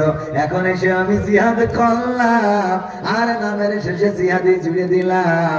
এমন জিহাদির আল্লাহ পছন্দ করে। আল্লাহ বলেই দিয়েছে যে কাবুরা মাকতান ইনদাল্লাহি আন তাকুলু মা লা তাফআলুন। আমার কাছে এটা অত্যন্ত অপছন্দের যে তোমরা মুখে যা বলো কাজে তা করো না। সমেশপুর হাটপাড়া জামে মসজিদের উন্নয়ন কল্পে আয়োজিত আজকে এই ঐতিহাসিক তাফসীরুল ওয়াজ মাহফিলের 28তম বার্ষিকী। কততম? 28তম। আমার মুহতারাম মুস্তাদ যিনি ভিতরে যাচ্ছেন উনি আবার আসবেন। কততম? কততম? 28 বছর বয়স হয় না এখানে এরকম অসংখ্য মানুষ আছে না? তার মানে জন্মের আগে অনেকেই গর্বে থাকতে মাহফিল শুরু হয়েছে। অনেকের জন্মের আগে দুনিয়ার মুখ দেখার সৌভাগ্য হয় নাই, আব্বার মাথার পরে ছিল, সেই সময় মাহফিল শুরু হয়েছে। আবার 28তম মাহফিল, প্রথমতম মাহফিলে যারা ছিল অনেকেই আজকে আর পৃথিবীর পরে নাই। এই মাহফিলের সম্মানিত সভাপতি জনাব মুফতি শিবলি জামান সাহেব পেশ ইমামত জামে মসজিদ, প্রধান অতিথির আসন অলঙ্কৃত করেছিলেন জনাব মোহাম্মদ আমিরুল ইসলাম খান আলিম সাহেব, যিনি সহ সাংগঠনিক সম্পাদক রাজশাহী বিভাগ কেন্দ্রীয় বিএনপি। এছাড়া আমাদের স্টেজে স্টিল বসা আছেন জনাব মোহাম্মদ বনি আমিন সাহেব, যিনি সদস্য সচিব বেলকুচি উপজেলা বিএনপি। অত্যন্ত চমৎকার একজন মানুষ। আল্লাহ রাব্বুল আলামিন ওনার রাজনীতি ইসলামের জন্য, দ্বীনের জন্য কবুল করুন, বলেন আমিন। এছাড়া আরো বিশেষ অতিথি অনেকেই উপস্থিত হয়েছেন, আলোচনা করেছেন। আমার শ্রদ্ধাভাজন উস্তাদ জনাব হযরত মাওলানা বেলাল হোসেন সাহেব, যিনি সিনিয়র প্রভাষক আরবি ফাজিল মাদ্রাসা পুকুরপাড় উল্লাপাড়া। ওই মাহফিলে আমি পর 2-3 মনে হয় এসেছি পুকুরপাড়ে। তো সেই সুবাদে উনি আমাকে এখানে, ওনার গ্রামের বাড়ি এই জায়গায়, তো রাজাপুর, তো উনি আমাকে বলেছেন যে একটু এসে, যে আমার যুবকরা চাচ্ছেন। আজকে যুবকদের দেখে আমি অনুপ্রাণিত হয়েছি। এই যুবকেরা যদি এইভাবে দিনের জন্য কাজ করে তাহলে আগামীর দিন হবে কোরআনের দিন, আগামীর দেশ হবে কোরআনের দেশ। কারণ যুবকেরা 5 তারিখে রাজপথে নেমে প্রমাণ করে দিয়েছে, ওগো বিএনপি তোমরা যা করতে পারো নাই, ওগো জামাত তোমরা যা করতে পারো নাই, ওগো হেফাজত তোমরা শাপলা চত্বরে রক্ত দিয়েছো, কিন্তু যা করতে পারো নাই আমরা রাজপথে থেকে সেটা করে প্রমাণ করে দিলাম আমরা এই দেশকে বদলাতে পারি। বলেন ঠিক না? সেই যুবকরা আবার রাজপথে নামার দরকার আছে না নাই? প্রয়োজনের সময় নামতে হবে, অপ্রয়োজনে নামার কোনো দরকার নাই। আলোচনা করেছেন আবুল বাশার সাহেব, শিক্ষক সমেশপুর দারুল উলুম কওমিয়া মাদ্রাসা। এছাড়া স্টেজে আরো গণ্যমান্য ব্যক্তিবর্গ আছেন। আমার সামনে আজকের মাহফিলের প্রধান আকর্ষণ। আপনারা না আসলে এই মাহফিলে আমাদের কথা বলতে ভালো লাগতো না। এখানে আপনারাই মাহফিলের মূল আকর্ষণ। আমরা এসেছি কোনো না কোনো স্বার্থে, উনি কোনো না কোনো স্বার্থ চিন্তা করে আছেন, উনি হয়তো কোনো না কোনো স্বার্থ, আমার বেল্লাল ভাই কোনো না কোনো স্বার্থ চিন্তা মাথার মধ্যে থাকতে পারে, কিন্তু এখানে যারা এসেছেন কারো কোনো স্বার্থ আপনাদের নাই, বরং আপনারা এখানে দিতে এসেছেন, নিতে নয়। ঠিক না বেঠিক? আপনারা দিচ্ছেন পকেট থেকে 500, 5000, 10,000 আপনারা দিচ্ছেন যে হুজুর এই মসজিদের জন্য দিলাম, এবং বসে আছেন সওয়াবের জন্য। আল্লাহ যদি সওয়াব দেন, আল্লাহ যদি গুনাহ ক্ষমা করে দেন, আল্লাহ যদি এই মাহফিলটা নাজাতের ওসিলা করে দেন, এটাই বড় পাওয়া। ঠিক না বেঠিক? সুতরাং আপনারাই আজকের মাহফিলের প্রধান আকর্ষণ। পর্দার অন্তরালে মা এবং বোনেরা সবাইকে আনুষ্ঠানিকভাবে সালাম জানাচ্ছি, আসসালামু আলাইকুম ওয়া রাহমাতুল্লাহি ওয়া বারাকাতুহু। আমরা আল্লাহর শুকরিয়া আদায় করছি যে মহান রব তিনি দয়া করে আমাদের আজ পর্যন্ত সুস্থ রেখেছেন। তিনি চাইলে আমাদেরকে পঙ্গু করতে পারতেন, তিনি চাইলে কি হলো, তিনি চাইলে আমাদেরকে পঙ্গু করতে পারতেন, অন্ধ করতে পারতেন, বোবা করতে পারতেন, বিকলাঙ্গ করতে পারতেন। আল্লাহ চাইলে আমাদেরকে বিবেক বোধহীন পাগল বানাতেও। কয়েকদিন আগে ডিমলাই মাহফিলে দেখি একজন কোরআন নিয়ে খালি সবকিছুতে উঠে দাঁড়ায় আর বলে আমি সবকিছু করি, আমি সবকিছু দিই, আমার নামে 5,000 টাকা লেখো, আমার এই করো, আমার তাই করো, কোরআন বুকের মধ্যে। আমি বললাম দেখেন আল্লাহ যদি চান কাউকে এরকম পাগল মানে, হ্যাঁ আমি পাগল নই, আমি পাগল না, আমি কোরআনের আলেম, কোরআনের খাদেম ইত্যাদি ইত্যাদি। আসলেই ঠিক, উনি একজন আলেম, উনি কোরআনের খাদেম, জামাত ইসলামের রুকন, কিন্তু আল্লাহ কি করে মেধাটা বিকল করে দিয়েছেন। কি করেন নিজেই বোঝেন না, কি বলেন নিজেই বোঝেন না। এই ভাগ্য আল্লাহ আমার আপনার করতে পারে না। যে আল্লাহ করেননি সে আল্লাহ শুকরিয়া আদায় করবো না? বলেন আলহামদুলিল্লাহ। আল্লাহ শুকরিয়া আদায় করলে আল্লাহ নিয়ামত বাড়িয়ে দেন, সুবহানাল্লাহ। আল্লাহর শুকরিয়া আদায় করলে নিয়ামত বাড়িয়ে দেন। আর আমরা আল্লাহর নাশুকরি করি তো নিয়ামত কি করে বাড়বে বলেন তো? আপনি কৃতজ্ঞতা পেশ করবেন, আল্লাহ আপনার নিয়ামত বাড়িয়ে দিবেন, এটা কোরআনেই বলে দিয়েছেন, হুজুর সাক্ষী। সুতরাং আপনি খাইতে, উঠতে, বসতে, কষ্টে, বিপদে, মুসিবতে কিছু নাই, তা বলেন আলহামদুলিল্লাহ। বলা যাবে এটা? আপনি ব্যথা পাইছেন, বলবেন আলহামদুলিল্লাহ। আল্লাহ তুমি আমারে ব্যথা দিয়েছো, আমি খুশি কারণ তুমি দিয়েছো, অসুস্থতা দিয়েছো, আলহামদুলিল্লাহ। দেখবেন যে আল্লাহ রাব্বুল আলামিন আপনাকে হয়তো পরীক্ষা নিচ্ছেন, ওয়ালা নাবলুওয়ান্নাকুম বিশাইইন মিনাল খাউফি ওয়াল জুই ওয়া নাকসিম মিনাল আমওয়ালি ওয়াল আনফুসি ওয়াস সামারাত ওয়া বাশশিরিস সাবিরিন। আমার আল্লাহ রাব্বুল আলামিন বলেছেন আমি মাঝে মাঝে তোমাদের একটু পরীক্ষা করব, জানমালের ক্ষতি করে, আয় উৎপাদনে হ্রাস বৃদ্ধি করে, তোমাদের সন্তান সন্ততির ক্ষতি করে আমি দেখব যে এই পরীক্ষায় কারা ধৈর্যের পরীক্ষায় উত্তীর্ণ হতে পারো। এই ধৈর্য ধরলে আল্লাহ রাব্বুল আলামিন কি করেন? আল্লাহ কি করেন? পুরস্কৃত করেন। ইন্নাল্লাহা মিনাস সাবিরিন। আল্লাহ রাব্বুল আলামিন ধৈর্যশীলদের সাথে থাকেন। সুবহানাল্লাহ বলবেন না? ধৈর্যশীল যারা তাদের সাথে থাকেন কে? এই দেখেন মানে কথা এসে যায়, প্রমাণ দিই। বেগম জিয়া ধৈর্য ধরে বাংলাদেশের জমিনে এত নির্যাতন নিষ্পেষণ সহ্য করে আছেন না? আজকে তিনি সম্মানিত হয়েছেন না? হয় আমার আরেকজন নেত্রী, তিনি অধৈর্য হয়ে আলেম ওলামা সব টাঙাতে চাইছিলেন, আল্লাহ রাব্বুল আলামিন দেশে থেকে দেয় না। উনি যদি আবার ভালো কিছু করেন, তওবা করেন, আল্লাহ সম্মান ফিরিয়ে দিতে পারে না? পারে না? আল্লাহ বেইজ্জতি করেন, আবার আল্লাহই সম্মান দেন। ওয়া তুইজ্জু মান তাশাউ ওয়া তুযিল্লু মান তাশা। আল্লাহ যাকে চান তাকে সম্মানিত করেন, যাকে চান তাকে বেইজ্জতি করে অপদস্থ করে ছেড়ে দেয়। আজও পর্যন্ত আন্তর্জাতিক ট্রাইব্যুনাল আছে, বিচারের কাঠগড়া আছে, উকিল আছে, জজ আছে, ব্যারিস্টার আছে, কিন্তু আসামির পরিবর্তন হয়ে গেছে। কথা বোঝেন নাই মনে হয়? আসামি পরিবর্তন হয়েছে না হয় নাই? এটাই আল্লাহর সিদ্ধান্ত। আমি কথা বলছি জোর গলায়, আল্লাহ চাইলে আমার জবানটা কেড়ে নিয়ে সামনে সূরাতার কাতারে বসাই দিতে পারে। সকালবেলা ধনী তুমি, ফকির সন্ধ্যা বেলা, নদীর কুল ভাঙে ও কুল করে, এই তো নদীর খেলা। সকাল বেলার ফকির তুমি, ধনী সন্ধ্যা বেলা। আল্লাহ রাব্বুল আলামিন সবচেয়ে খারাপ মানুষ যিনি, তাকে জান্নাত দিয়ে দিতে পারে না? পারে না? সবচেয়ে খারাপ মানুষটা যে বড় জাহেল, যে বড় জালেম, যে বড় অত্যাচারী, যে বড় জুলুমবাজ, আল্লাহ তাকেও ক্ষমা করে জান্নাতের বাসিন্দা বানিয়ে দেন। আবার সবচেয়ে বড় আলেম যিনি, সেই আলেমকে ধরে নিয়ে জাহান্নামী করে দেন। জাহান্নাম উদ্বোধন হবে 3 শ্রেণীর মানুষ দিয়ে। কয় শ্রেণী? সবাই বলেন কয় শ্রেণী? জোরে বলেন কয় শ্রেণী? 3 শ্রেণীর মানুষ দিয়ে জাহান্নামকে উদ্বোধন করা হবে। অনেক মাহফিল উদ্বোধন করা হয় বিশেষ বিশেষ ব্যক্তি দিয়ে, যে মাহফিলের উদ্বোধক উনি, এমন আছে না নাই? অমুক অনুষ্ঠানের উদ্বোধন করবেন অমুক সম্মানিত ব্যক্তি। জাহান্নামের উদ্বোধন করা হবে এমন 3 জন ব্যক্তি দিয়ে, তবে তারা দুনিয়ার পরে সম্মানিত ছিল, আর পরকালে তাদের বেইজ্জতি করা হবে। তার মধ্যে 1 নম্বর হলো আমাদের মতো আলেম একজনকে আনা হবে। এনে বলা হবে, আলেম তুমি তো দুনিয়ার পরে বড় বক্তা হতে চেয়েছিলে, তুমি চেয়েছিলে মানুষ যেন বলে বড় মুফাসসির, কত সুন্দর কণ্ঠ, কত সুন্দর ওয়াজ করে, কত সুর, কত ভালো, কত নুরানি চেহারা। দুনিয়ার পরে এই উদ্দেশ্যেই দাড়ি রেখেছিলে, তুমি পড়েছিলে, এই উদ্দেশ্যে ওয়াজ করেছিলে, ইলম অর্জন করেছিলে, তুমি বিখ্যাত হতে চেয়েছিলে দুনিয়ার উপরে। আমি আল্লাহ তোমারে দুনিয়ার উপরে বিখ্যাত করে দিয়েছি, আর পরকালটা শূন্য করে দিয়েছি। নাউজুবিল্লাহ বলুন। এই ভাগ্য কি আমরা চাই? না, এই ভাগ্য চাই না। আল্লাহ একজন আলেমকে দিয়ে জাহান্নাম উদ্বোধন করবেন। দ্বিতীয়তম ব্যক্তি একজন শহীদ, তাকে নিয়ে জাহান্নাম উদ্বোধন করবেন।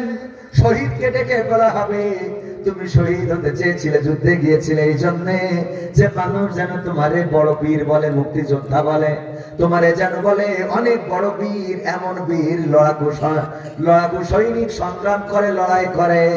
এই খেতাব নেওয়ার জন্য, এই খেতাব পাওয়ার জন্য যুদ্ধে গিয়েছিলে, সেই যুদ্ধে শহীদ হয়েছ, তোমারে বড় বীর এবং শহীদ উপাধি দেয়া হয়েছে দুনিয়ার উপরে, কিন্তু পরকালে তোমার জন্য কিছু অবশিষ্ট নাই। আর 3 নম্বর ব্যক্তি হলেন একজন দানবীর।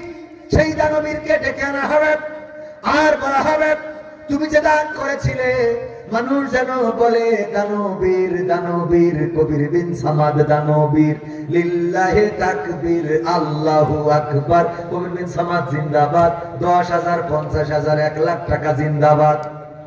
এই স্লোগান তোমার নামে দেয়া হতো। তুমি যেখানে যেতে তোমার নামের আগে বসানো হতো দানবীর কবির বিন সামাদের আগমন, শুভেচ্ছা, স্বাগতম। তোমার দুনিয়ার পরে দানবীর খেতাবটা প্রতিষ্ঠিত হয়ে গেছে, আখিরাতে তোমার জন্য কোনো অবশিষ্ট নাই। এই ভাগ্য কি আমরা চাই? ওগো আমার ভাইরা, অপরদিকে বিশ্ব নবী সাল্লাল্লাহু আলাইহি সাল্লাম বললেন, বুখারী শরীফের হাদিস, বনী ইসরাইলদের এমন একজন ব্যক্তি ছিলেন যিনি সারাটা জীবন নাফরমানি করেছেন, অন্যায় করেছেন, অপকর্ম করেছেন, আল্লাহর বিরুদ্ধে কাজ করেছেন, আল্লাহ রাব্বুল আলামিনের হুকুম আহকাম গুলো তরক করেছেন। মারা যাওয়ার সময় সন্তানদের বললেন, ওগো কলিজার টুকরা, আমি মারা যাওয়ার পরে আমার লাশটা পুড়াবা, তারপরে ছাই বানাবা, তারপরে বিকট ঝড়ের দিনে উড়াইয়ে দিবা। কোন বর্ণনায় এসেছে, বলেছে কিছু ছাই উড়াইয়ে দিবা, আর কিছু ছাই নদী বা সমুদ্রে ভাসিয়ে দিবা। আল্লাহ রাব্বুল আলামিন এরপরেও তৈরি করতে সক্ষম নাকি সক্ষম নন? আল্লাহ এরপরেও তৈরি করেন, সৃষ্টি করেন। আল্লাহ রাব্বুল আলামিন বললেন কুন হও, ফায়াকুন হয়ে গেল। আল্লাহ রাব্বুল আলামিন ওই বান্দাকে হাজির করে বললেন, ও আমার বান্দা, তুমি এমন ওসিয়ত কেন করেছিলে তোমার সন্তানদের, যে তুমি মারা যাওয়ার পরে তোমার লাশটা যেন পুড়ায়, তারপরে যেন ছাই বানায়, তারপরে যেন উড়াইয়ে দেয়? এই ওসিয়ত কেন করেছিলে? এই কথা বলার পরে ওই লোকটি বলল, ও আল্লাহ, আমি দুনিয়ার পরে তোমার নাফরমানি করেছি, গুনাহ করেছি, জিনা করেছি, ব্যভিচার করেছি। আল্লাহ তোমার হুকুম মানি নাই, তুমি যেটা বলেছো তার উল্টোটা করেছি। আমি জানি মৃত্যুর পরে তুমি আমারে ধরবা, তুমি আমারে ধরে বিচার করবা, শাস্তি দিবা। ওগো আল্লাহ, আমি ভয় পেয়েছি তোমার কাছে ধরা পড়ার। ওগো আল্লাহ, তোমার ভয়ে আমি যেন তোমার কাছে ধরা না পড়ি, তার জন্য আমার সন্তানদের বলেছিলাম আমারে পুড়াবা, ছায়া বানায়া তারপরে উড়াইয়া দিবা, যেন তুমি আমাকে ধরতে না পারো। তোমার ভয়ে এই কাজটা করেছি। আমার আল্লাহ রাব্বুল আলামিনের নবী সাল্লাল্লাহু আলাইহি সাল্লাম বলেন, ওগো আমার সাহাবীরা শুনে নাও, আমার আল্লাহ ওই বান্দাকে বললেন, আমার কাছে ধরা পড়ার ভয়টুকু থাকার কারণে আমি তোমার গোটা জিন্দেগীর গুনাহসমূহ মাফ করে দিলাম। এটাই আল্লাহ 100টা খুন করার মানুষটার আল্লাহ পীর বানিয়েছেন, আল্লাহর ওলি হয়েছেন, আল্লাহর প্রিয় বান্দা হয়েছেন। আবার অনেক ভালো ভালো আলেম ওলামা, অনেক পীর জীবনের পড়ন্ত বিকাবিলা বেলায় এসে আল্লাহর নাফরমানি করে জাহান্নামের বাসিন্দা হয়ে গেছে। আমরা কোনটা হতে চাই? আমরা যদি আল্লাহর প্রিয় হতে চাই তাইলে আল্লাহর প্রতি কৃতজ্ঞতা থাকতে হবে। ওই বনি ইসরাইলদের ওই মানুষটা যেমন আল্লাহর কাছে ধরা পড়ার ভয় পেয়েছেন, তেমন ভয় আমাদের রাখতে হবে। আমার আল্লাহ রাব্বুল আলামিন সে ব্যাপারে সূরা আল ইমরানে বলেছেন, ইয়া আইয়ুহাল্লাযীনা আমানুত্তাকুল্লাহ হাক্কা তুকাতিহি ওয়া লা তামুতুন্না ইল্লা ওয়া আনতুম মুসলিমুন। আমার আল্লাহ বললেন, ওগো ঈমানদারেরা, হে ঈমানদার শোনো, তোমরা যারা ঈমান এনেছো, ওগো সিরাজগঞ্জের ঈমানদার, ওগো বেলকুচির ঈমানদারেরা শোনো, তোমরা আল্লাহকে ভয় করো যেমন করে তাকে ভয় করা উচিত। আর ততক্ষণ পর্যন্ত মৃত্যুবরণ করো না যতক্ষণ পর্যন্ত না পূর্ণ মুসলমান হতে পারো। এখন আপনাদের কাছে প্রশ্ন করি, বলেন দেখি, জীবনের মালিক কি? মরণের মালিক কে? আমরা চাইলেই কি মরতে পারি নাকি? চাইলেই মরতে পারবো? চাইলেই মরতে পারবো না। আল্লাহ যদি মৃত্যু না দেন, দেখবেন হঠাৎ এমন মানুষ, কয়েকদিন আগের কথা বলছিলাম, আমার ভাগ্নি মারা গেল 3 দিন আগে, কলিজাটা কেটে উঠলো। আরে ছোট বাচ্চা শিশুটা, এই যে মসজিদের সভাপতির কন্যা, এই বাম পাশেই পুকুর আছে, সেই পুষ্কুনিতে পড়ে মসজিদের সভাপতি, উনার কন্যা 8 বছর বয়স, বছর খানিক আগে এই পৃথিবী ছেড়ে বিদায় নিয়েছেন। এই জাতীয় মৃত্যুগুলো আমাদের কষ্ট বাড়ায় না কমায়? এই মানুষগুলো দেখেন চোখের সামনে দিয়ে চলে যায়। আমাদের অবহেলা ছিল কিনা জানি না, এটা নিয়তি ছিল কিনা জানি না, তবে এই জাতীয় মৃত্যুগুলো আমাদের কষ্ট বাড়ায়। আমরা এই জাতীয় মৃত্যু প্রত্যাশা করি না, কিন্তু কিছু মৃত্যু আছে যার জন্য আমরা মাঝে মাঝে দোয়া করি। যেমন ধরেন, পড়ে আছে অসুস্থ মানুষ, খাওয়া বন্ধ হয়ে গেছে, নিঃশ্বাসটা চলমান, তারপরেও মরে না। কি এক অবস্থা!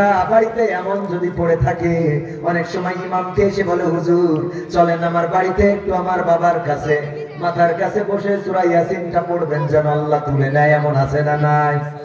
কথা কয় না, আছে না নাই? এই মৃত্যুগুলো আমরা প্রত্যাশা করি, তারপরেও মারা যায় না। সূরা ইয়াসিন পড়া হচ্ছে তাও মরছে, এরকম আছে না নাই?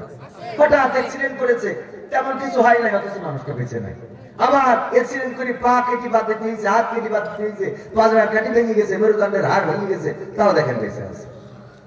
ঘটে না? ঘটে না? এটাই হলো আল্লাহর খেলা। আল্লাহ যাকে চান তাকে হায়াত লম্বা করেন, যাকে চান খাটো করে দেন। আমার আল্লাহ বলেছেন, আল্লাযী খালাকাল মাউতা ওয়াল হায়াতা লিয়াবলুয়াকুম আইয়ুকুম আহসানু আমালা ওয়া হুয়াল আজিজুল গফুর। আমার আল্লাহ বললেন, আমি সৃষ্টি করলাম মৃত্যু আর সৃষ্টি করলাম জীবন, এর মাঝখানে আমি তোমাদের একটা সময় দিয়ে দিলাম, কারো 10 বছর, কারো 5 বছর, কারো 50 বছর, কারো 100 বছর। আমি দেখতে চাই এই সময়ে কে আমলের প্রতিযোগিতায় এগিয়ে থাকতে পারে। আর আমি আল্লাহ হলাম পরাক্রমশালী, আবার আমি আল্লাহ ক্ষমাশীল। সুবহানাল্লাহ বলবেন। আল্লাহ পরাক্রমশালী মানে হলো আল্লাহ ধরেন, আবার ক্ষমাশীল মানে ছেড়ে দেন।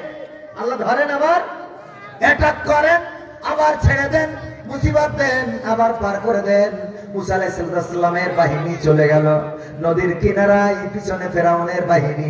মুসা আলাইহিস সালামের সাহাবীরা বলল, ওগো মুসা, এবার তো বিপদে পড়ে গেলাম। দৌড়াতে দৌড়াতে দৌড়াতে দৌড়াতে কই নিয়ে আসলে গো মুসা?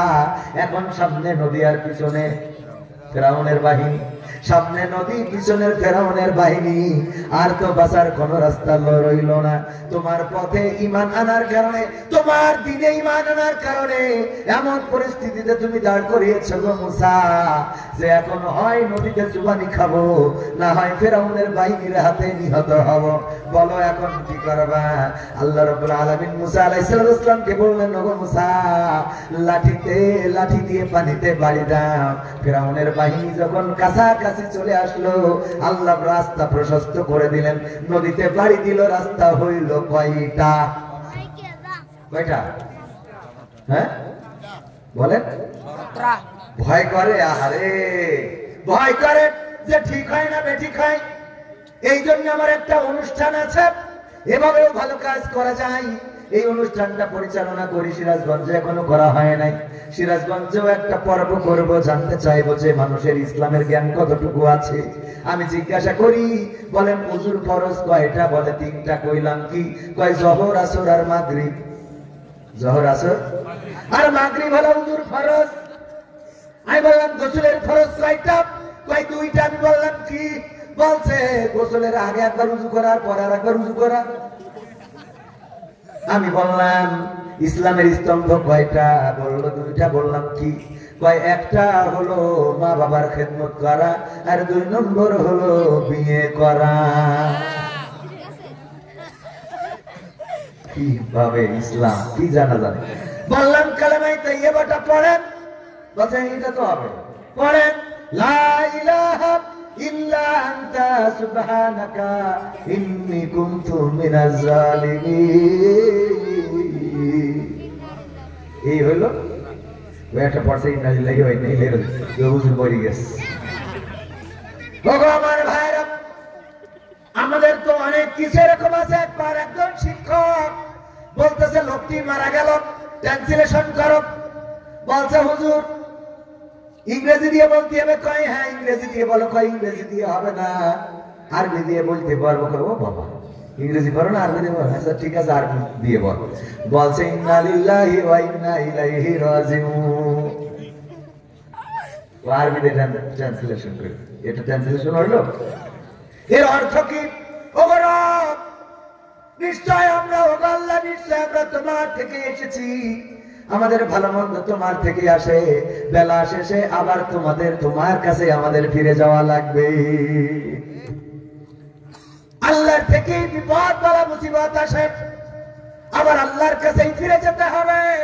যারা এই কথা বলে, আল্লাহ রাব্বুল আলামিন তাদের বলেছেন ওরা সফল কাম, আর ওরা হেদায়েতের উপরে প্রতিষ্ঠিত। আল্লাহ রাব্বুল আলামিন সুন্দর করে সব কথা কোরআনে বলে দিয়েছেন। কোরআন পড়লাম না, জানলাম না, শুনলাম না, বুঝলাম না, শিখলাম না, আবার কোরআনের বিরোধিতা করার মতো মানুষ আছে না নাই? আছে না নাই? গত 3 দিন আগে যেই দিন আমার ভাগ্নি মারা গিয়েছেন, ওই দিন জামালপুরে আলোচনার মধ্যে বললাম সব দলেরই দেখা হলো, কত মানুষ দেখা হলো, কত শাসন দেখা হলো, সব দলেরই দেখা হলো, কেমন করে চালায় দেশ। আগামীতে চাইছে দেখতে দাড়ি টুপির বাংলাদেশ, আগামীতে চাইছে দেখতে আল কোরআনের বাংলাদেশ। যখন এটা বলেছি বাধা দিলেন, আল কোরআনের বাংলাদেশ দেখতে চাই না, দাড়ি টুপির বাংলাদেশ দেখতে চাই না। আমি বললাম আমি তো কোন দলের কথা বলার জন্য আসি নাই, কোন দল নয়। এই জমিনে কোরআনের আইন দেখতে চাই। কোরআন তো জামাতের সম্পদ নয়, ঠিক আছে? কোরআন যদি জামাতের সম্পদ হয়, তাইলে বিএনপি, আওয়ামী লীগ, অন্য দলের লোক এই সূরা দিয়ে কি নামাজ পড়তে পারবে? পারবে? কারণ জামাতরা বলবে আমাদের সূরা বাদ দিয়ে নামাজ পড়, আমাদের সূরা দিয়ে কেন নামাজ পড়ো? যদি কোরআন চরমানার হয়, তাইলে জামাত, বিএনপি, অন্যান্য দল এই সূরা নিয়ে যদি নামাজ পড়ে, তাইলে সর্বনাশী বলবে খবরদার, এবার যদি পড়িস একদম হাঁটুর মালাতে খুলি দেব। ঠিক না বে ঠিক? এই কোরআন কোন জামাতের নয়, বিএনপির নয়, আওয়ামী লীগ বিএনপি জামাত জাসদ বাসদ হেফাজতের নয়। কোরআন দিয়েছেন গোটা বিশ্বের মানুষের জন্য। বলেন ঠিক কিনা? আমি আগে বলতাম, অনেকেই বলে হিন্দুর কাছে কোরআন পাওয়া গেছে, বেধর্মীর কাছে কোরআন পাওয়া গেছে, কোরআন অবমাননার অভিযোগ তোলে।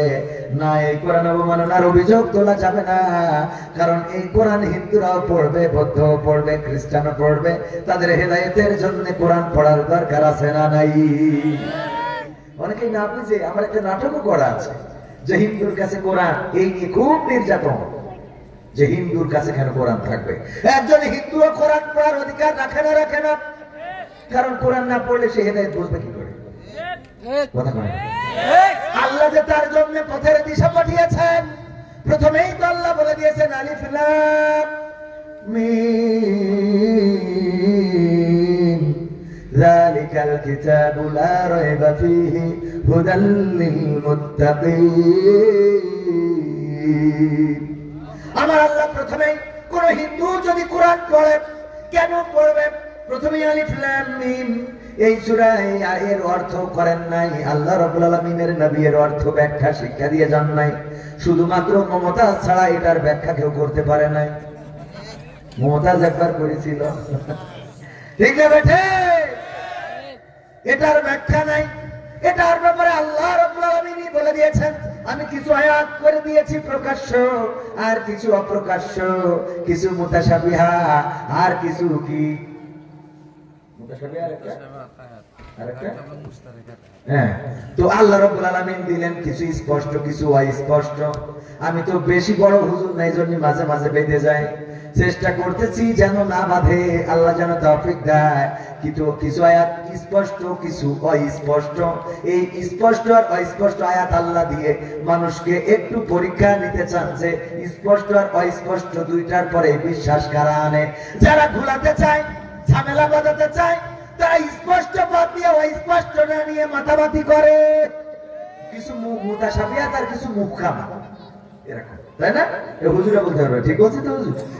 হ্যাঁ, কিছু মুতাশাবিহা আর কিছু ওই যে আমাদের তিনজন হুজুর দাঁড়ায় আছে, ঠিক বলেছি ভাইজান? আমি আবার ভয় পাই আপনারা দাঁড়ায় থাকলে, কারণ আমার ইলমের ঝুলিতে খুব বেশি নাই। আর এখন তো ইলম দিয়ে মাস করা চলে। এখন ইলমের রোজও চলে না, আমলের রোজও চলে না, এখন চলে ভাইরালের রোজ।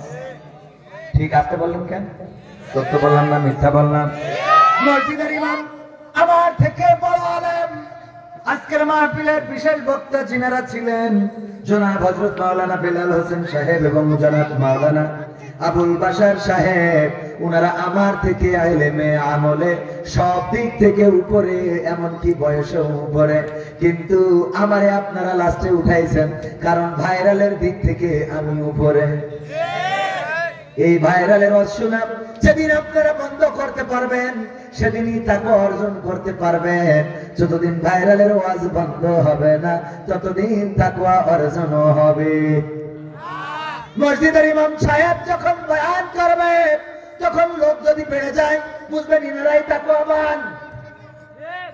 কারণ মসজিদের ইমাম যিনি আপনার পাশে থাকেন, আপনার জানাজায় যিনি অংশগ্রহণ করেন, আপনার অসুস্থতায় যিনি দোয়া করেন, আপনার জ্বরের সময় যিনি গা ছাড়িয়ে দেন, আপনার বাচ্চার বিপদের সময় যিনি পানি পড়া দিয়ে দেন, উনি তো আপনার বিপদে আপদে মুসিবতে পাশে থাকেন। ওই ইমামের মাসে 5,000 টাকাও বেতন দেন না, আর কবির বিন সামাদের 50,000 টাকা দিয়ে নিয়ে আসেন। তার মানে আপনি হলো 2 নম্বর লোক। কয় নম্বর লোক? আমার ভাইরা, হক কথা বলতে আপত্তি, কোন আপত্তি চলবে না। যতই আমার নেতা থাকুক, হক কথা বলে যাবো, কারণ হক কথা আমার বিরুদ্ধেও চলে যায়। ঠিক না বেঠে? এই কথাটা আমার পক্ষে না বিপক্ষে গেল, আমার বিপক্ষে বলেও তো আমি সহ্য করছি, তাহলে আপনি করবেন না কেন? ঠিক না বেঠে? আমার ভাইয়েরা, আল্লাহ হক কথা বলার জন্য তাগিদ করেছেন, স্পষ্ট করে বলতে বলেছেন। গোপন করা যাবে না। গোপন করলে বোবা শয়তান হিসেবে আল্লাহ খেতাব দিয়েছেন। এই বোবা শয়তান হওয়া যাবে না, শয়তানের পছন্দের লোক হওয়া যাবে না। আমরা কার পছন্দের হতে চাই? আল্লাহর পছন্দের যদি হতে চাই তবে আমাদেরকে আল্লাহর পথের প্রতীক হতে হবে। কোরআন আমি বলছিলাম, অনেকেই সেই কোরআন, যেই কোরআন আল্লাহ মানুষের জন্য দিয়েছেন, সেই কোরআনের পক্ষে থাকে না, কোরআনের বিরুদ্ধে ষড়যন্ত্র করে, কোরআনের আইন বাস্তবায়ন চায় না, কোরআনের আইন সংসদে কায়েম হোক এটা চায় না। এইগুলো যারা করে আর যাই হোক, কোরআনের আইনের পক্ষে থাকেন আর না থাকেন, বিপক্ষে যদি চলে যান তাইলে ঈমান থাকবে। বিপক্ষে যাওয়া যাবে? চোর চুরি করলে হাত কাটার বিধানটা কার? বলেন কার? আল্লাহ দিয়েছেন। চোর যদি চুরি করে হাতের কবজি কেটে ফেলো। এই বিধান কায়েম করার জন্য যদি বিএনপি লড়াই সংগ্রাম করে তাইলে সেই বিএনপি করা আমাদের জন্য ওয়াজিব। এইটা করার জন্য যদি আওয়ামী লীগ লড়াই সংগ্রাম করে তাইলে আওয়ামী লীগকে দেশে আনতে হবে, ঠিক না বেটা? কিন্তু হাত কাটার বিধান যদি জামাতে ইসলাম, হেফাজতে ইসলাম, চরমনাই ইসলাম তারা যদি প্রতিষ্ঠিত করতে না চায়, তাদের বিরুদ্ধে স্লোগান দেয় আপনার জন্য ওয়াজিব। মনে থাকবে কথাগুলো? স্পষ্ট কথা। কোরআনের আইন যদি কায়েম হয়ে যায়, সেদিন আমাদের স্বরাষ্ট্র উপদেষ্টা বলেছেন আমার হাতে সুইচ নেই, সেই সুইচ দিয়ে আমি হত্যা বন্ধ করে ফেলবো। প্রতিনিয়ত খুন হচ্ছে, ছোট্ট ছোট্ট কারণে খুন হচ্ছে। বাড়িতে চুরি করছিল ল্যাপটপ, মোবাইল, টাকা পয়সা, বাড়ির কর্ত্রী ধরে ফেলার কারণে গৃহকর্মী চুরি দিয়ে হত্যা করেছে। শুধু ওই বাড়ির মহিলাকে নয়, ওই বাড়ির মালিকের স্ত্রীকে নয়, ওই যে 15 বছর বয়সী কন্যা শিশুটাকেও হত্যা করেছে। এই অল্প বয়সে তাদেরকে হত্যা করা হলো শুধুমাত্র কয়টা টাকার জন্য।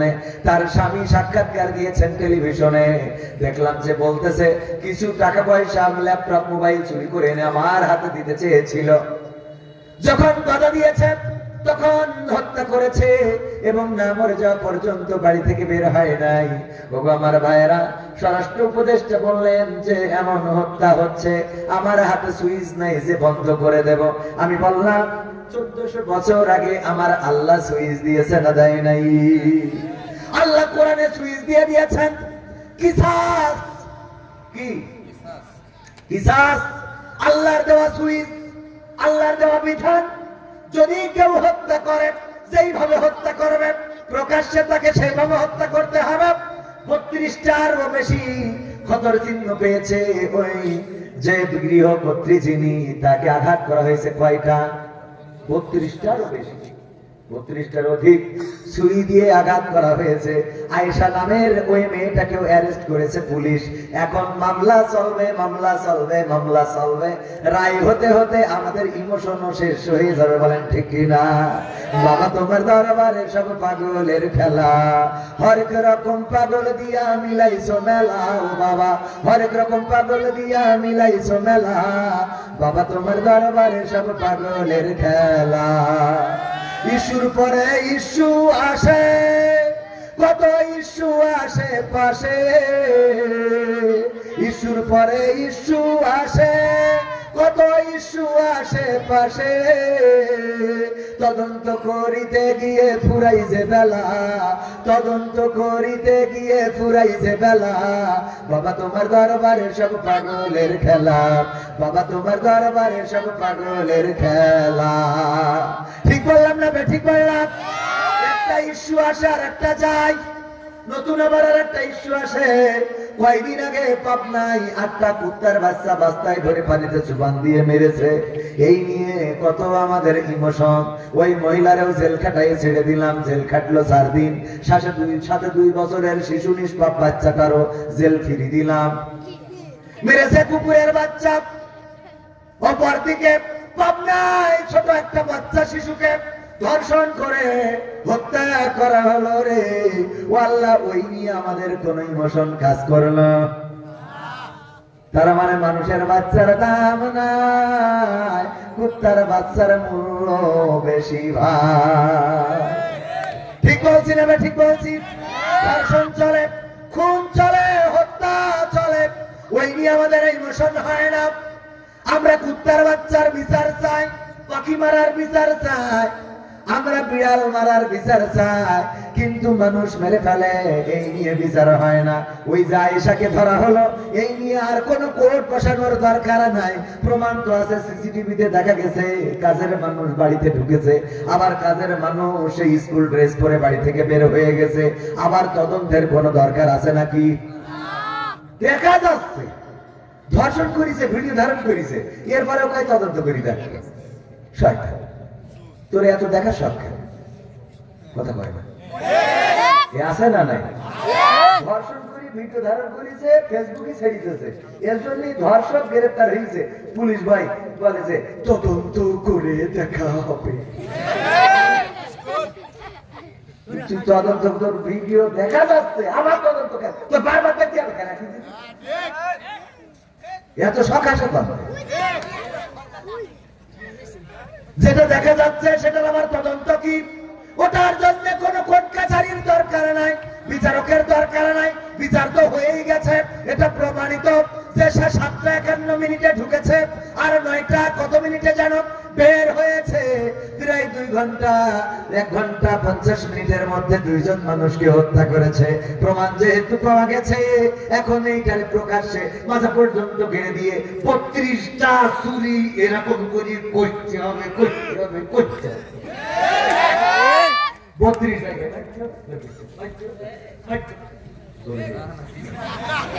মারতে হবে আর বের করতে হবে। এইগুলো যদি এই সিরাজগঞ্জের মানুষ মিডিয়া দিয়ে, টেলিভিশন দিয়ে আর সরাসরি টিকিট কেটেও দেখানো হবে। ওই যে ক্রিকেট খেলা দেখতে চান না, জাকির সুইনগাম সবাই কিন্তু রান পায় না, দেখতে চান কি না? সুইনগাম সবাই রান পায় না, তাও টিকিট কেটে দেখতে চাই। এরকম টিকিটের ব্যবস্থা করা হবে যে অমুক জায়গায় খুনির বদলে কি প্রকাশ্যে করা হবে। যারা দেখতে চাও তারা 500 টাকা করে টিকিট, সরকারের একটা ইনকাম হবে, সরকারের একটা কি ইনকাম হবে, সবাই দেখতে আসবে। এরা যখন ওই প্রকাশ্যে স্টেডিয়ামের মাঝখানে নিয়ে সবাই দেখতেছে, বড় বড় ডিজিটাল মনিটরে দেখাচ্ছে, টেলিভিশনে বিচারক চাকু ধরতেছে, তারপরে ফুটো করতেছে, রক্ত পড়ছে, এইগুলো যদি সুন্দর করে দেখায়, 5-7টা ক্যামেরা দিয়ে সুন্দর করে ক্রিকেট যেরাম দেখায়, রান করতে যখন ব্যাট পাচ্ছে ব্যাট আবার স্লো মোশনে দেখাবে, আস্তে করে এটা স্লো মোশনে। এটা দেখার পরে আপনি বলেন তো যে খুন আর করার সাহস করবে কেউ? সুইচ খুঁজে পায় না স্বরাষ্ট্রমন্ত্রী, কোন পাবে কি? কোরআন শিখিস নি তো, কোরআন পড়া লাগবে, তাইলে সুইচ খুঁজে পাবো। সুইচ তো আল্লাহ দিয়েছে, সেটা না বুঝলি সুইচ হবে কি করে? মন্ত্রণালয়ের মধ্যে একজন আলেম আছে, কয়জন? আফামুল খালিদ হুসাইন। হজে লোক গিয়েছে, 800 কোটি টাকা পাইছে, কেস ফেরত দিয়েছে। ঠিক বলছি না? ঠিক বলছি। তার মানে হলো বাংলাদেশ স্বাধীনের পর থেকে আজ পর্যন্ত যারাই হজে গেছে এইভাবে 800 কোটি, 1000 কোটি, 1800 কোটি টাকা বেঁচেছে, কিন্তু হাজিরা যেহেতু ফেরত পাই নাই, তারা মানে ধর্ম মন্ত্রণালয়ে যিনি ছিলেন উনি ধার্মিক ছিলেন না রে।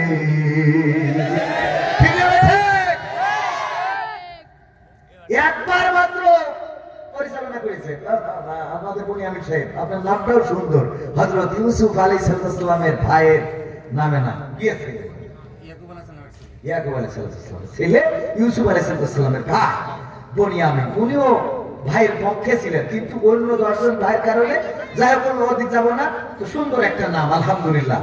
এই যে দেখেন, একজন শুধুমাত্র আলেম মন্ত্রণালয় পরিচালনা করেছেন, 800 কোটি টাকা হাজিদের ফেরত দিয়েছেন। কারণ কি? টাকা বেঁচে গেছে। বাজেট যেটা করা হয়, হয় বেঁচে যাবে, না হয় ঘাটতি পড়বে। ঠিক না বেঠিক? আমার কথাটা বুঝেন, বাজেট যেটা করা হবে, হয় কিছু টাকা বেঁচে থাকবে, না হয় কিছু টাকা শর্ট পড়বে। তার মানে হজ মন্ত্রণালয়ে যিনি থাকবে তিনি হাজিদের পাঠানোর পরে হয় টাকা বাঁচবে, না হয় বলবে হাজিরা তোমরা তো দিছিলে 6 লাখ টাকা করে, আমাদের 6,32,000 টাকা খরচ দিস, বাকি 32 টাকা করে দিবা। কথা কয় না? কারণ অ্যাকুরেট একদম নিট। ওই যে আমি উদাহরণ দিতে গিয়ে বলি, নাসিরউদ্দিন হোজ্জা ও ও ও ও একবার অনেক কষ্ট করে 1 কেজি গরুর গোশত কিনেছে। মেলা দিন গরুর গোশত খায় না, বাড়ি গরিব মানুষ, তো 1 কেজি গরুর গোশত কষ্ট করে টাকা পয়সা গুছাই কিনেছে। স্ত্রী বলছে, স্ত্রী রান্না করো গরুর গোশত আজকে কইছি খাবো। তো আমি একটু গোসলটা করে আসি নদীতে, গোসল করে আসতে গেছে, এর মধ্যে রান্না করি স্ত্রী এক কান করে খাইতে খাইতে পুরো 1 কেজি গোশত শেষ। মানে উনি একটু টেস্ট, কারণ খাইনি, ওর বউ তো খাইনি, ঠিক না, ওর বউ খায় নাই অনেকদিন ধরে। আর আগের মানুষ 1 কেজি গোশত খাওয়া কোনো ব্যাপার ছিল ছিল। স্বামী বাড়ি আসলে গোশত তো চাবে, তখন কি করবে? মেয়ে মানুষের বুদ্ধি আছে না নেই? বুদ্ধি বেশি না কম? বেশি, কিন্তু সেই বেশিটা হলো শয়তানি বুদ্ধি। মানে প্রয়োজনের থেকে যেটুকু বেশি ওইটুকু শয়তানি বুদ্ধি। কি বুদ্ধি? শয়তানি বুদ্ধি। নারীদের একটু আল্লাহ শয়তানি বুদ্ধি বেশি দিয়েছে, এবং শয়তান নারীদেরকে বেশি প্ররোচিত শুধু দেয় না, ওদের দিয়ে আবার আমার এই যুবক ছেলেগুলো নষ্ট করে। এই যে দেখেন কত সুন্দর সুন্দর চেহারা, এই চেহারা গুলোকে বিভিন্ন ভাবে প্ররোচনা দেবে। মেম্বারের ছেলে আমার দিকে কালকে ঢাকা তাকাইছিল, এই শোনার পরে ওর মন খারাপ হয়ে যায়, ওর দিকে তাকাইছে, তাহলে কি করা যায়? হঠাৎ এই কথা বলি, কবে তুমি শোনো, যদি পারো তাহলে আমার একটা হাত ঘড়ি কিনে দিবা। এখন ওই যে আগেই একটা ওয়াজ করে দিয়েছে যে মেম্বারের ছেলে তাকাইলো, তার মানে ও না দিলেও মেম্বার ছেলের কাছে চলে যাবে। এখন এ বলা খান্ডি চুরি করি তো ওর ঘড়ি কিনে। ঠিক বলছে না? ঠিক বলছে। এইভাবে ছেলেগুলোকে নষ্ট করে। লাইলাতুল ফেব্রুয়ারিতে কয় তুমি বাইকের পিছনে নিয়ে ঘুরবা, যদি না ঘোরো তাহলে আমরা কিন্তু বনি আমি ছেলের সাথে চলে যাবো। ঠিক না বেটে? এই বলে না এইবার এই যুবক নিজের তো গাড়ি নাই, বন্ধুর কাছে একটা চাই নিয়ে R15 ভালো করে চালানো শিখিনি, ওই উঠে পিছনে যে বসেছে ওর তো পাহাড় ঠিক আছে, বিয়ারা মারে কায়দা করে ওই যে পদ্মা সেতু, ওই রোড হাইওয়ে এক্সপ্রেস হয়ে ওর তো খেয়াল নেই, কারেন্টের খুঁটি একটা রাস্তার পাশে, ওতে ধাক্কা দিয়ে একটা পাতালে একটা হাসপাতাল। ঠিক না বে? ঠিক। এইভাবে ছেলেগুলো সেদিন আমাদের যশোরে দুইজনে প্রেম করিছে, দুইজনে পরিকল্পনা করিছে, আমরা যেহেতু তোমার বউ আছে আর আমারও তো বাড়িতে মানতে চাই না, তোমার যেহেতু বউ আছে তাহলে এক কাজ করো, চলো আমরা 20 তেল খেয়ে দুইজনই নেটওয়ার্কের বাইরে চলে যাই। যশোরে বিনোদিয়া পার্ক, যারা পত্রিকা পড়েন তারা দেখেছে। ও মা, এই 20 তেল খাওয়ার পর ছেলে মরে গেছো না? মরিনি না, ও মানে না, ও হাসপাতালে খাবি খাচ্ছে। চিন্তা করা যায়, তার মানে ও ওরে খাওয়াইছে খুব কায়দা করে, খাওয়াইয়ে ওর রাস্তাটা ক্লিয়ার করেছে। তোর বউ আছে, তুই আমার সাথে লাইন মেরে ফেলেছিস, তোর বলতে পারছি না, তুই খেয়ে মরি যা, তারপরে আমি যেন বিনা টেনশনে আমি এই যে যুবকদের সাথে কুরবান দিতে পারি। কথা কি বোঝা গেছে? এগুলো বাস্তবতা ভাই। কেন বাস্তবতা? এই যে কয়েকদিন আগে ঢাকায় ছাত্র দলের একজনকে খুন করা হলো না, মনে করলো রাজনৈতিক কারণে হত্যা করা হয়েছে, পরে দেখা গেল তার প্রেমিকা দুইজনের সাথে প্রেম করে ফেলাইছে। এখন ঠিক করতে পারছে না যে কোনটা ছুঁয়ে কোনটাই যাবে, একবার চিন্তা করছে এইটা ভালো, একবার চিন্তা করছে এইটা ভালো। হ্যাঁ, মানে কোনটা রেখে কোনটাই যাবে, যখন সিদ্ধান্ত নিতে পারছে না তখন ওইটারে বললো তুই এইটারে সরাই দে, একটা অন্তত মরি গেলি মনে সান্ত্বনা দেবো, মরি গেল যেহেতু তাহলে জানতোটার সাথেই থাকে। সত্য বলছি না মিথ্যা বলছি? আমাদের বিএনপির নেতা আছে, উনি জানেন ছাত্র দলের একজন শিক্ষিত পার্সনকে এভাবে হত্যা করা হয়েছে। ভাইয়ের আমার, এই নারীরা এই শয়তানি ভর করিস, তুই প্রেম একজনের সাথে করছিস, এমনি তো খারাপ কাজ করতেছিস, তাহলে একসাথে আবার দুজনের কথা দিচ্ছিস কিন্তু। ঠিক না? ঠিক। ভাইয়ের আমার, নাসিরউদ্দিন হজ্জার কথা বলছিলাম, মনে আছে না নাই? গোশত কিনেছে, নারীদের বুদ্ধি একটু বেশি, কিন্তু শয়তানি বুদ্ধি। গোশত যেহেতু খেয়ে ফেলেছে, চিন্তা করলো কি করা যায়, তাড়াতাড়ি করে ওই বাড়ি ছিল একটা বিড়াল তার গলায় রশি দিয়ে টানে এনেছে।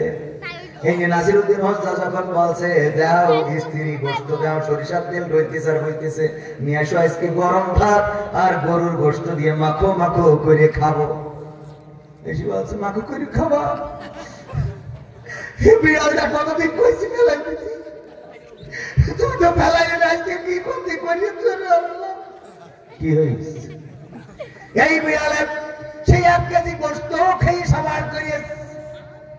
নাসিরউদ্দিন হজ্জা বলছে স্ত্রী সত্যি খেয়ে আমার কথা বিশ্বাস, আমার তালাক দাও। নারীদের ভুল কি? কিছু হইলে আমার তালাক দাও, তালাক দেবো, তোর বিয়ে করেছি তালাক দেওয়ার জন্য? তো বিয়ে করতে যে অন্তত 100টা পাত্রী দেখতে হয়েছে, তারপরে চয়েস করেছি তোরে। আর 100 পাত্রী কি খামাখা দেখেছি, সব কটার হাতে 500-1000 টাকা দিতে হয়েছে। মোটরসাইকেলের তেল খরচ, এরপরে বিয়ের দিন, বিয়ের আগের দিন আবার খিচুড়ি রান্না, ক্ষীর রান্না, গায়ে হলুদ, বিয়ের দিন গাড়ি এসেছে, বর সেজে ও গুছাই আমরা হয়ে গেছে, এখন বনিয়ামিন ভাই এসে করে ওর তাড়াতাড়ি যাইতে হবে। বনিয়ামিন ভাই কি করছে, কেবল গোসল করতে গেছে, ওর মেজাজ খারাপ হয়ে যায়, এই সব বাদ দাও, চলো মানিয়ে হাঁটো। তোর বিয়ে করার জন্য সব গুছাই নিয়ে তারপরে বিয়ে করতে গাড়িতে উঠবে, ও মা ড্রাইভার করে দরজা করবো না, কেন আবার টাকা দিতে হবে, ওখানে আবার টাকা। এরপরে গেছে যেই গেটেতে আবার নামতে দেবে না, ওখানে দরজা খুলবে না, কেন টাকা না দিলে বর নামতে দেবে না, আবার টাকা। ওমা গেটে যেই রেখে শালীরা টেবিল দিয়ে ফিতে দেরি বসে আছে, কি খবর, তাই এখানে আবার টাকা দিতে, আবার টাকা দেওয়ার পরে মনে করলো যাক সব গেট কমপ্লিট, এবার মনে হয় বিয়েটা হবে। কিসের বিয়ে? উকিল যখন বলতেছে যে অমুকের ছেলের সাথে সিরাজগঞ্জের বেলকুচির অমুকের মেয়ের 50,000 টাকা দেন মহরে বিয়ে শাদী, হঠাৎ করে যে পড়ছিল ব্রেক মেরেছে, আপনাদের দিক মারে, হঠাৎ করে বন্ধ হয়ে যায় পড়া, কেন? ওর আবার টাকা দিতে হবে, ঘুষ না দিলেও আর বাকি পড়বে না। এটা আপনাদের এদিকে আছে, আমাদের ওইদিকে করে, ওর আবার টাকা দিতে হয়, টাকা দিলে তারপরে পড়বে, না হলে ভাবছে করে থাকবে। এরপরে বিয়ে শাদী কবুল কবুল কবুল হয়ে গেল, চিন্তা করলে এবার একটু ওর কাছে যেই বললো, মুখ নিয়ে যেই গেছে, দরজায় দেখেছে খিল দিয়া, ভিতরতে বলছে টাকা ফেলো, তারপরে দরজা। কত অভিজ্ঞতা তো আলহামদুলিল্লাহ আছে, আরো যদি অভিজ্ঞতা নিতে হয় আরো বিয়ে করা লাগবে, ঠিক না বেটি? এক বিয়েতে সব অভিজ্ঞতা হয় না ভাইয়ের আমার, এত কষ্ট করে তারপরে যে ওই বিবির সাথে মিলিত হওয়া যায়, কত জায়গায় টাকা কত পয়সা খরচ করলাম, আর খালি কয় কিছু হইলেই কয় তালাক দাও, কিছু হইলে কয় তালাক দাও, শয়তান। তো তালাক হবে না, দরকার হলে আরো দুটো বিয়ে করো, কিন্তু তালাক হবে না, বিয়ে হবে। এই বিয়ের বিধান আছে না নাই? আল্লাহ যেহেতু 4টি বিয়ে করতে দিয়েছে, সুতরাং তোমার ডিস্টার্ব হইলে তালাক দেবে না, থাকো, সাথে আর একটা নিয়ে আসবো।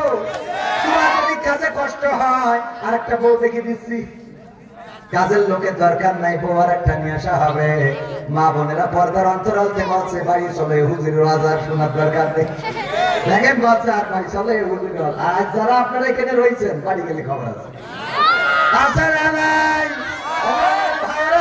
কত দূর না যায়, নাসিরউদ্দিন হজ্জাব বললেন বেগম সত্যি কি এই বিড়াল 1 কেজি গোশত খেয়ে ফেলেছে? বলবো হ্যাঁ, আমার কথা কি বিশ্বাস হচ্ছে না? কয় না, তুমি তোমার স্ত্রী, বিশ্বাস হবে না কেন? প্যাকেটের মধ্যে বিড়ালটা ভরে নিয়েছে, চলে এসেছে আপনাদের সমেশপুর বাজারে, এসে বাজারের ব্যবসায়ী বললো যে তোমার মিটারটা অন করো, অন করার পরে ওজন দিয়েছে, দিয়ে দেখে বিড়াল কাটাই কাটাই 1 কেজি, কাটাই কাটাই কয় কেজি? 1 কেজি। বাড়িতে যেয়ে বলতেছে বেগম সত্যি কি বিড়ালে গোশত খেয়েছে? বললো এখনো বিশ্বাস করো না, তোমার সাথে সংসার করা হবে না, তোমার থেকে তোর মকসেদের ছেলের সাথে বিয়ে করা ভালো ছিল, সে আমার বিশ্বাস করে, তুমি তো বিশ্বাস করো না, তোমারে কি করে বিশ্বাস করাবো? নাসিরউদ্দিন হজ্জা বললো দেখো, তোমারে বিশ্বাস করতে তো আমার কোনো আপত্তি নাই, কারণ তুমি ধর্মমন্ত্রী, তোমারে বিশ্বাস করতে আপত্তি নাই, তুমি তো আল্লাহওয়ালা ব্যক্তি, কিন্তু আমার প্রশ্ন হলো এই বিড়ালটা সমেশপুর বাজারে যে ওজন দিলাম কাটাই কাটাই 1 কেজি হয়েছে, আমার প্রশ্ন হলো এটা যদি সেই বিড়াল হয় তাইলে আমার গোশত কই? আর এইটা যদি সেই গোশত হয় তাইলে আমার বিড়াল কই? ঠিক না বেটে? এইটা যদি সেই বিড়াল হয় গোশত কই, আর এইটা যদি গোশত হয় তাইলে বিড়াল কই? আমার প্রশ্ন সেইটাই। ইতিপূর্বে স্বাধীনতার 54 বছর পার হয়ে গেল, 54 বছর ধরে হজ যাত্রা করেছে আমার দেশের হাজিরা, কেউ কোনোদিন টাকা ফেরত দেয় নাই, আবার টাকা নেয়ও। হয় রাখবে, না হয় থেকে যাবে, হয় বেঁচে যাবে, না হয় ঘাটতি পড়বে। যেহেতু নেয়ও নাই আবার দেয়ও নাই, তার যেহেতু নেই নাই আবার দেয় নাই, সুতরাং টাকা ঘাটতি পড়ে নাই, বরং বেঁচে গিয়েছে। 54 বছর ধরে কেউ ফেরত দেয় নাই। ধর্মমন্ত্রী যদি এমন হয় তাইলে ইসলামটা কই? আর ইসলামে যদি এই টাকা নিয়ে জায়েজ হয় তাইলে ধর্মটা কই? কথা বুঝেননি? এতদিন ধর্মমন্ত্রী ছিল না, ছিল না? কিন্তু যারা ধর্মমন্ত্রী ছিল তারা আলেম ছিল না, তারা কোরআন জানতো না, মানতো না। এই জন্য টাকা যাস তাহা দিয়া বলে চালাই দিত।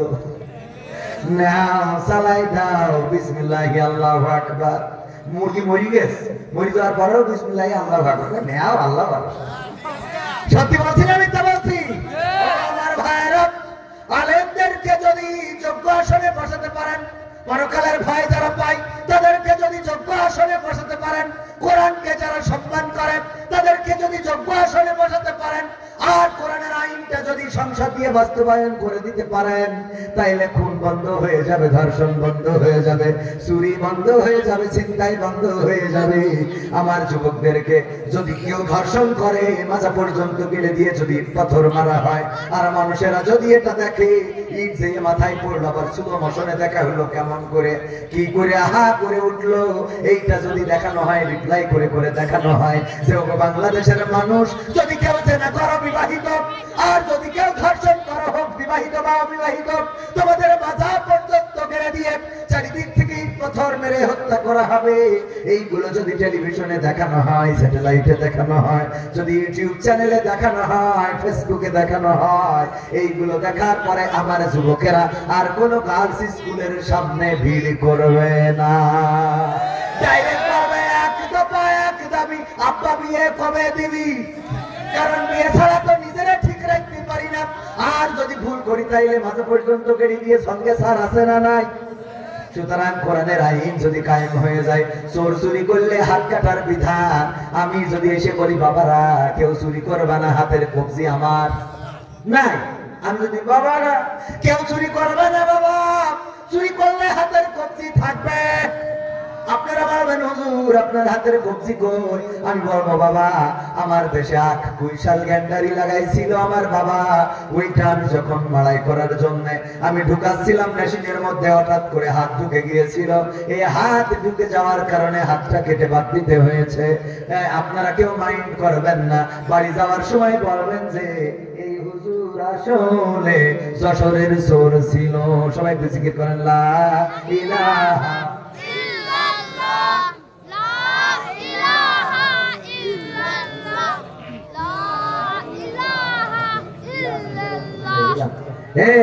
এই ভিডিও করেন না তো এগুলো তো দেখেন কি আমার ভাইজান বলছে চলে যাবো, তো তাই দোয়া নেওয়ার জন্য একেবারে হাতিয়ে হাতিয়ে দিয়ে গেলাম। কি এই হজের মধ্যে যায় এটা আইসক্রিম ফালাম। সিরাজগঞ্জের মানুষ ভালো না খারাপ? অনেক ভালো, আলহামদুলিল্লাহ। সময় চলে যায়, আমি সূরা ফাজরের 27, 28, 29 এবং 30 নম্বর আয়াত তেলাওয়াত করেছি। এই আয়াতের পরে একটু কথা বলতে চাই। আমার আল্লাহ রাব্বুল আলামিন বলেন, ইয়া আইয়াতুহান নাফসুল মুতমাইন্না ইরজিই ইলা রাব্বিকি রাদিয়াতাম মারদিয়া ফাদখুলি ফি ইবাদি ওয়াদখুলি জান্নাতি। আমার আল্লাহ বললেন, হে নফসে মুতমাইন্না, তথা হে প্রশান্ত আত্মা, ওগো প্রশান্ত আত্মা, তুমি ফিরে আসো কোথায়? তোমার রবের দিকে ফিরে আসো সন্তুষ্ট চিত্তে এবং সন্তোষ ভাজন হয়ে, আর দাখিল হয়ে যাও আমার বান্দাদের কাতারে, আর প্রবেশ করো জান্নাতে। বলেন সুবহানাল্লাহ। এই কথা, এই আয়াত যখন নাযিল হলো, আল্লাহর নবীর পাশে বসা ছিলেন আবু বকর রাদিয়াল্লাহু তাআলা আনহু, আল্লাহর নবীর সাহাবী, একনিষ্ঠ সাহাবী আবু বকর রাদিয়াল্লাহু তাআলা আনহু বললেন, ওগো নবী এত চমৎকার কথা আল্লাহ কাকে বলবেন? তাফসীরে ইবনে কাসিরে এসেছে, বিশ্ব নবী সাল্লাল্লাহু আলাইহি সাল্লাম আবু বকরকে ডেকে বললেন, ওগো আবু বকর এই কথা তোমার মৃত্যুর সময় তোমাকেই বলা হবে। সুবহানাল্লাহ বলুন।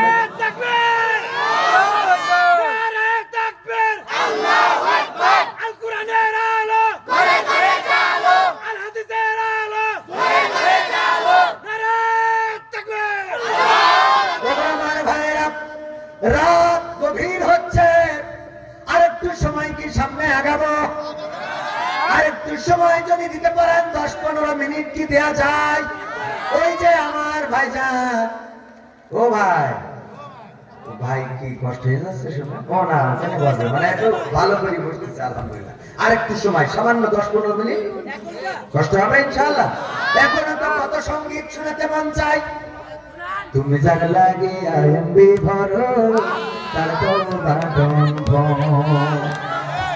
আমার যুবকদেরকে শোনাবো, আমার যুবকদেরকে শোনাবো, কিন্তু তা আগে আমার আলোচনা যেটা হুজুর শমশপুর ও রামধুনি বাড়ি গ্রাম আশপাশের গ্রামগুলোতে আমার জানা মতে ঘরে ঘরে প্রবাসী, এই জন্য প্রবাসীর গানটা গাওয়ার অনুরোধ রইল প্লিজ।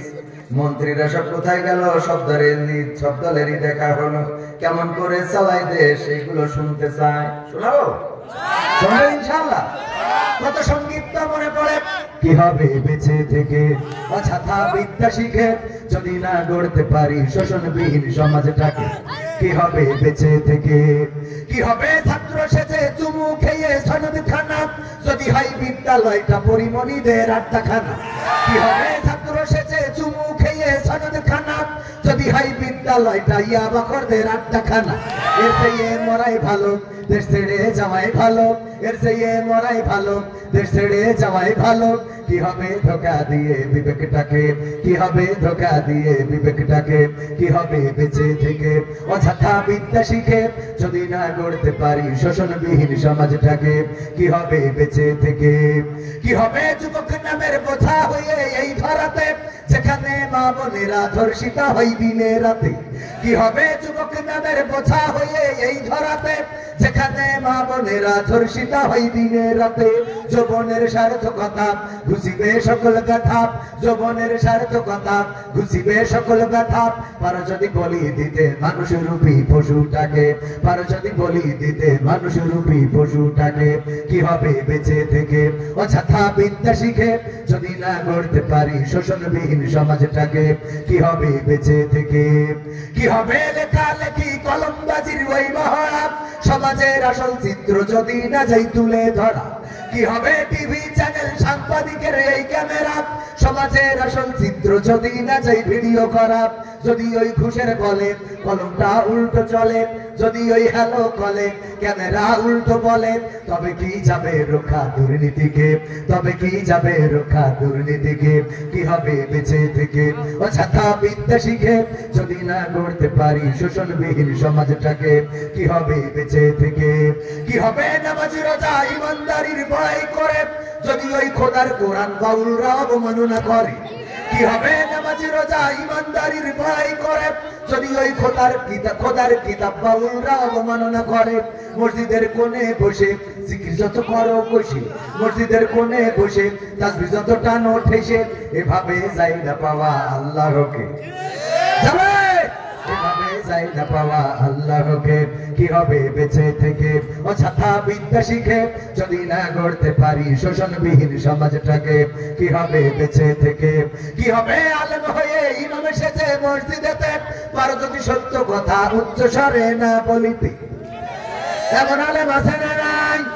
অনেক আলেম আছে যারা সত্য কথা উচ্চ স্বরে বলে না, চাকরি হারানোর ভয়তে বলে না, বেতন বাড়াবে না এই ভয়তে বলে না, কিন্তু ওই ইমাম জানে না যে রিজিকের মালিক আল্লাহ।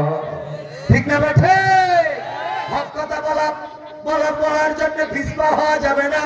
আবার কোন মসজিদ আছে যেই মসজিদে ইমামের হক কথা বলা চলে, এমন অনেক মসজিদ আছে ইমাম ওয়াজ করেছে। ভাইরা আমার, দয়া করে শুধু খাবেন না, শুধু খাওয়ার ছোট গুনাহ হলো মায়ের সাথে জেনা করার সমতুল্য, বলেন নাউজুবিল্লাহ। আর বড় গুনাহ হলো আল্লাহর সাথে যুদ্ধ করার শামিল। সুতরাং গো ভাইরা, দয়া করে কেউ সুদ খাবেন না। এই ওয়াজ করার পরে মসজিদের সভাপতি বলছে, হুজুর আপনার দেশের বাড়ি কই? যশোরে। আমি যে সুদ খাই সিরাজগঞ্জে। আপনি ইমাম, আমি সুদ খাই, আপনি জানলেন কি করে? আমি তো জানি না আপনি সুদ খান, তাইলে কি করে আপনি বললেন যে সুদ খাইতে নিষেধ করলেন? আজকে প্রথম জুম্মা আপনার, হঠাৎ করে সুদের ওয়াজ কারণটা কি? কয় কোরআনে আছে তাই বয়ান করেছি। বলল কোরআনে আছে তাই বয়ান করেছেন, ভালো কথা, কিন্তু ঘন ঘন আমার দিক তাকাচ্ছিলেন কেন? আমার দিকে তাকাচ্ছিলেন কেন? চোরের মন পুলিশ পুলিশ কথা আছে না নাই? Police police. এই জন্য অনেক জায়গায় ইমাম সাহেব হক কথা বলতে পারে না। পরের জুম্মায় ইমাম চিন্তা করলো আমি আর সুদখোরকে খাবো না। এবার আলোচনা করলো ভাইয়েরা কেউ ঘুষ খাবেন না, দেবেন না, নেবেন না, এটা বড় গুনাহ। সেক্রেটারি ছিল স্কুলের সভাপতি, উনি চাকরিতে নিয়োগের সময় 8 লাখ টাকা মেরে দেশ, 8 লাখ টাকার ঘুষ লেনদেন হয়েছে। বললো আমি যে স্কুলে ঘুষের লেনদেন করলাম আপনার পুলিশ কিডা? এই তো বেকায়দা জ্বালা। আমি কি করে বলবো আপনি কিভাবে ঘুষ খেয়েছেন? আমি তো কোরআন হাদিসের আলোকে বলেছি। বললো যে না, নিশ্চয় বিরোধীরা বলার কারণে আপনি এটা বলেছেন, আগামী সপ্তাহে এই ওয়াজ করবেন না, তাইলে কিন্তু ইমামতি ঠিকবে না। পরের জুম্মায় বয়ান করেছে ওগো আমার যুবকেরা, পরকিয়া করা যাবে না, প্রবাসীদের বউয়ের দিকে ওই আঁকা বাঁকা চোখ নিয়ে তাকানো যাবে না, ওদের বাড়ির পিছনে বেশি বেশি যাওয়া যাবে না। আর ভাবি কেমন আছে? ও বাবা, এইভাবে ডাক দিয়া যাবে। মসজিদের ক্যাশিয়ার ছিলাম আর হোসেন ভাই, হোসেন ভাই তো ভাইয়ের নাম কি জানো? হাসান ভাইয়ের মতো। হাসান ভাই বলতেছে হুজুর আমি যে আমার বন্ধু তরিকুলের বউ তরিকুল থেকে মালয়েশিয়ায়, ওর বোর সিরাজগঞ্জে বাইকের পিছনে নিয়ে গেছিলাম, আপনার ভুলেছ কিনা? আপনারা কে বললো? আমার বন্ধু যখন বিদেশে গেল তখন আমাকে বলেছিল দোস্ত আমার আপন বলে তো কেউ নাই, বউটা তোর দায়িত্বে তুই গেলাম। এই জন্যে আমি মাঝে মাঝে অসুবিধা হলে সিরাজগঞ্জের শহরে নিয়ে যাই।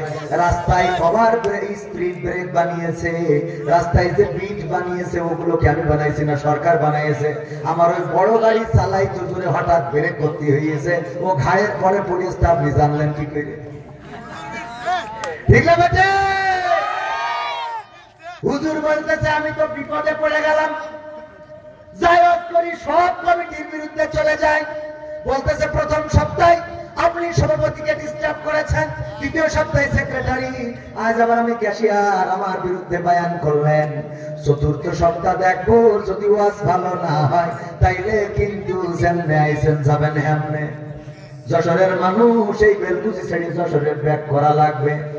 হুজুর চিন্তা করলো বাচ্চা কাচ্চা আছে, বড় আশা নিয়ে আছে, নতুন বছর, স্কুলের জামা বানাতে হবে, ড্রেস বানাতে হবে, বই কিনতে হবে, কত খরচ। এখন যদি মমতি চলে যায় যশোরে কেমন করে ফিরব? একটা সপ্তাহ ধরে গবেষণা করে করে একটা ওয়াজ বানিয়েছে। সেই ওয়াজ পরের জুম্মায় বয়ান করতেছে ভাইরা আমার, চোর আল্লাহর অনেক বড় একটা নিয়ামত, আল্লাহ অনেক বড় একটা নিয়ামত। লোকজন প্রথমে চিন্তা করলো চোর নিয়ামত, এটা কেমন কথা? হুজুর কি বলতেছে? হুজুর বলছে আমি বুঝাইয়া দিই, চোর যদি না থাকতো তাইলে মানুষ টাকা ব্যাংকে রাখতো না, ব্যাংক হইতো না, আর ব্যাংকে চাকরি করার জন্য হাজার হাজার মানুষ সুযোগ পাইতো না। চোর আছে বলে ব্যাংক তৈরি হয়েছে, ব্যাংকে হাজার হাজার মানুষ চাকরি করে, আর মানুষ চোরের ভয়ে ব্যাংকে যেয়ে টাকা রেখে একটা কাগজ নিয়ে বাড়ি আসে। ঠিক না বে ঠিক? আর ভাই চোরের ভয়ে ওই ব্যাংকে হাজার হাজার সোনালী, রূপালী, দীপালি, ইসলামী, অন ইসলামী সব রকম ব্যাংক, এই ব্যাংকে হাজার হাজার মানুষ চাকরি করে, তাদের পরিবার পরিজনের মুখে আহার তুলে দেয়। হাজার হাজার মানুষ শুধু চাকরি করে না, ওই ব্যাংকের টাকা দিয়ে আবার দেশের উন্নয়নে কাজ হয়। ওই ব্যাংকের টাকা মানুষের লোন দেয়, গরু কেনে, ছাগল কেনে, কিনে আবার স্বাবলম্বী হয়। চোর না থাকলে ওই গরিবরা কেমন করে লোন পাইতো, স্বাবলম্বী হইতো? চোর না থাকলে ওই ইসলামী ব্যাংক, রূপালী, সোনালী, রূপালী, দীপালি ব্যাংক, এত মানুষ যে কাজ করে সংসার চালায়, কেমনে চালাইতো? কথা তো ঠিক। চোর যদি না থাকতো তাইলে মানুষ ঘরের জানালা দরজা লাগাইতো না, কারণ চোর তো নাই, জানালা দরজা লাগাই লাভ কি? চোর যদি না থাকতো তাইলে মোটরসাইকেল, বাইক, সোনা দানা এইগুলো যত্ন করতো না, ওই রাস্তায় ফেলে দিয়ে বাড়ি চলে যেত, কারণ চোর তো নাই। ঠিক না ঠিক? চোর তো নাই, চোর যদি না থাকতো আলনা, আলমারি, ড্রেসিং টেবিল, জানলা, দরজা কিছুই লাগতো না। চোর আছে বলে এইগুলো বানানো লাগে। তালা ফ্যাক্টরি থাকতো না, চোর নাই, তালা দেবে কি? সুতরাং এই তালার ফ্যাক্টরি, জানালা, দরজা, খাট, পালঙ্ক, আলমারি এইসব বানায় বিক্রি করে কত মানুষ পেট চালায়। আল্লাহ শুধু চোর দিয়ে কত মানুষের রিজিকের ব্যবস্থা করেছে। বলতে ভাইরা আমার, আসেন দোয়া করি আল্লাহ যেন বাংলাদেশের ঘরে ঘরে একটা করে চোর দান করে, বলে না আমিন। এই আমিন বলে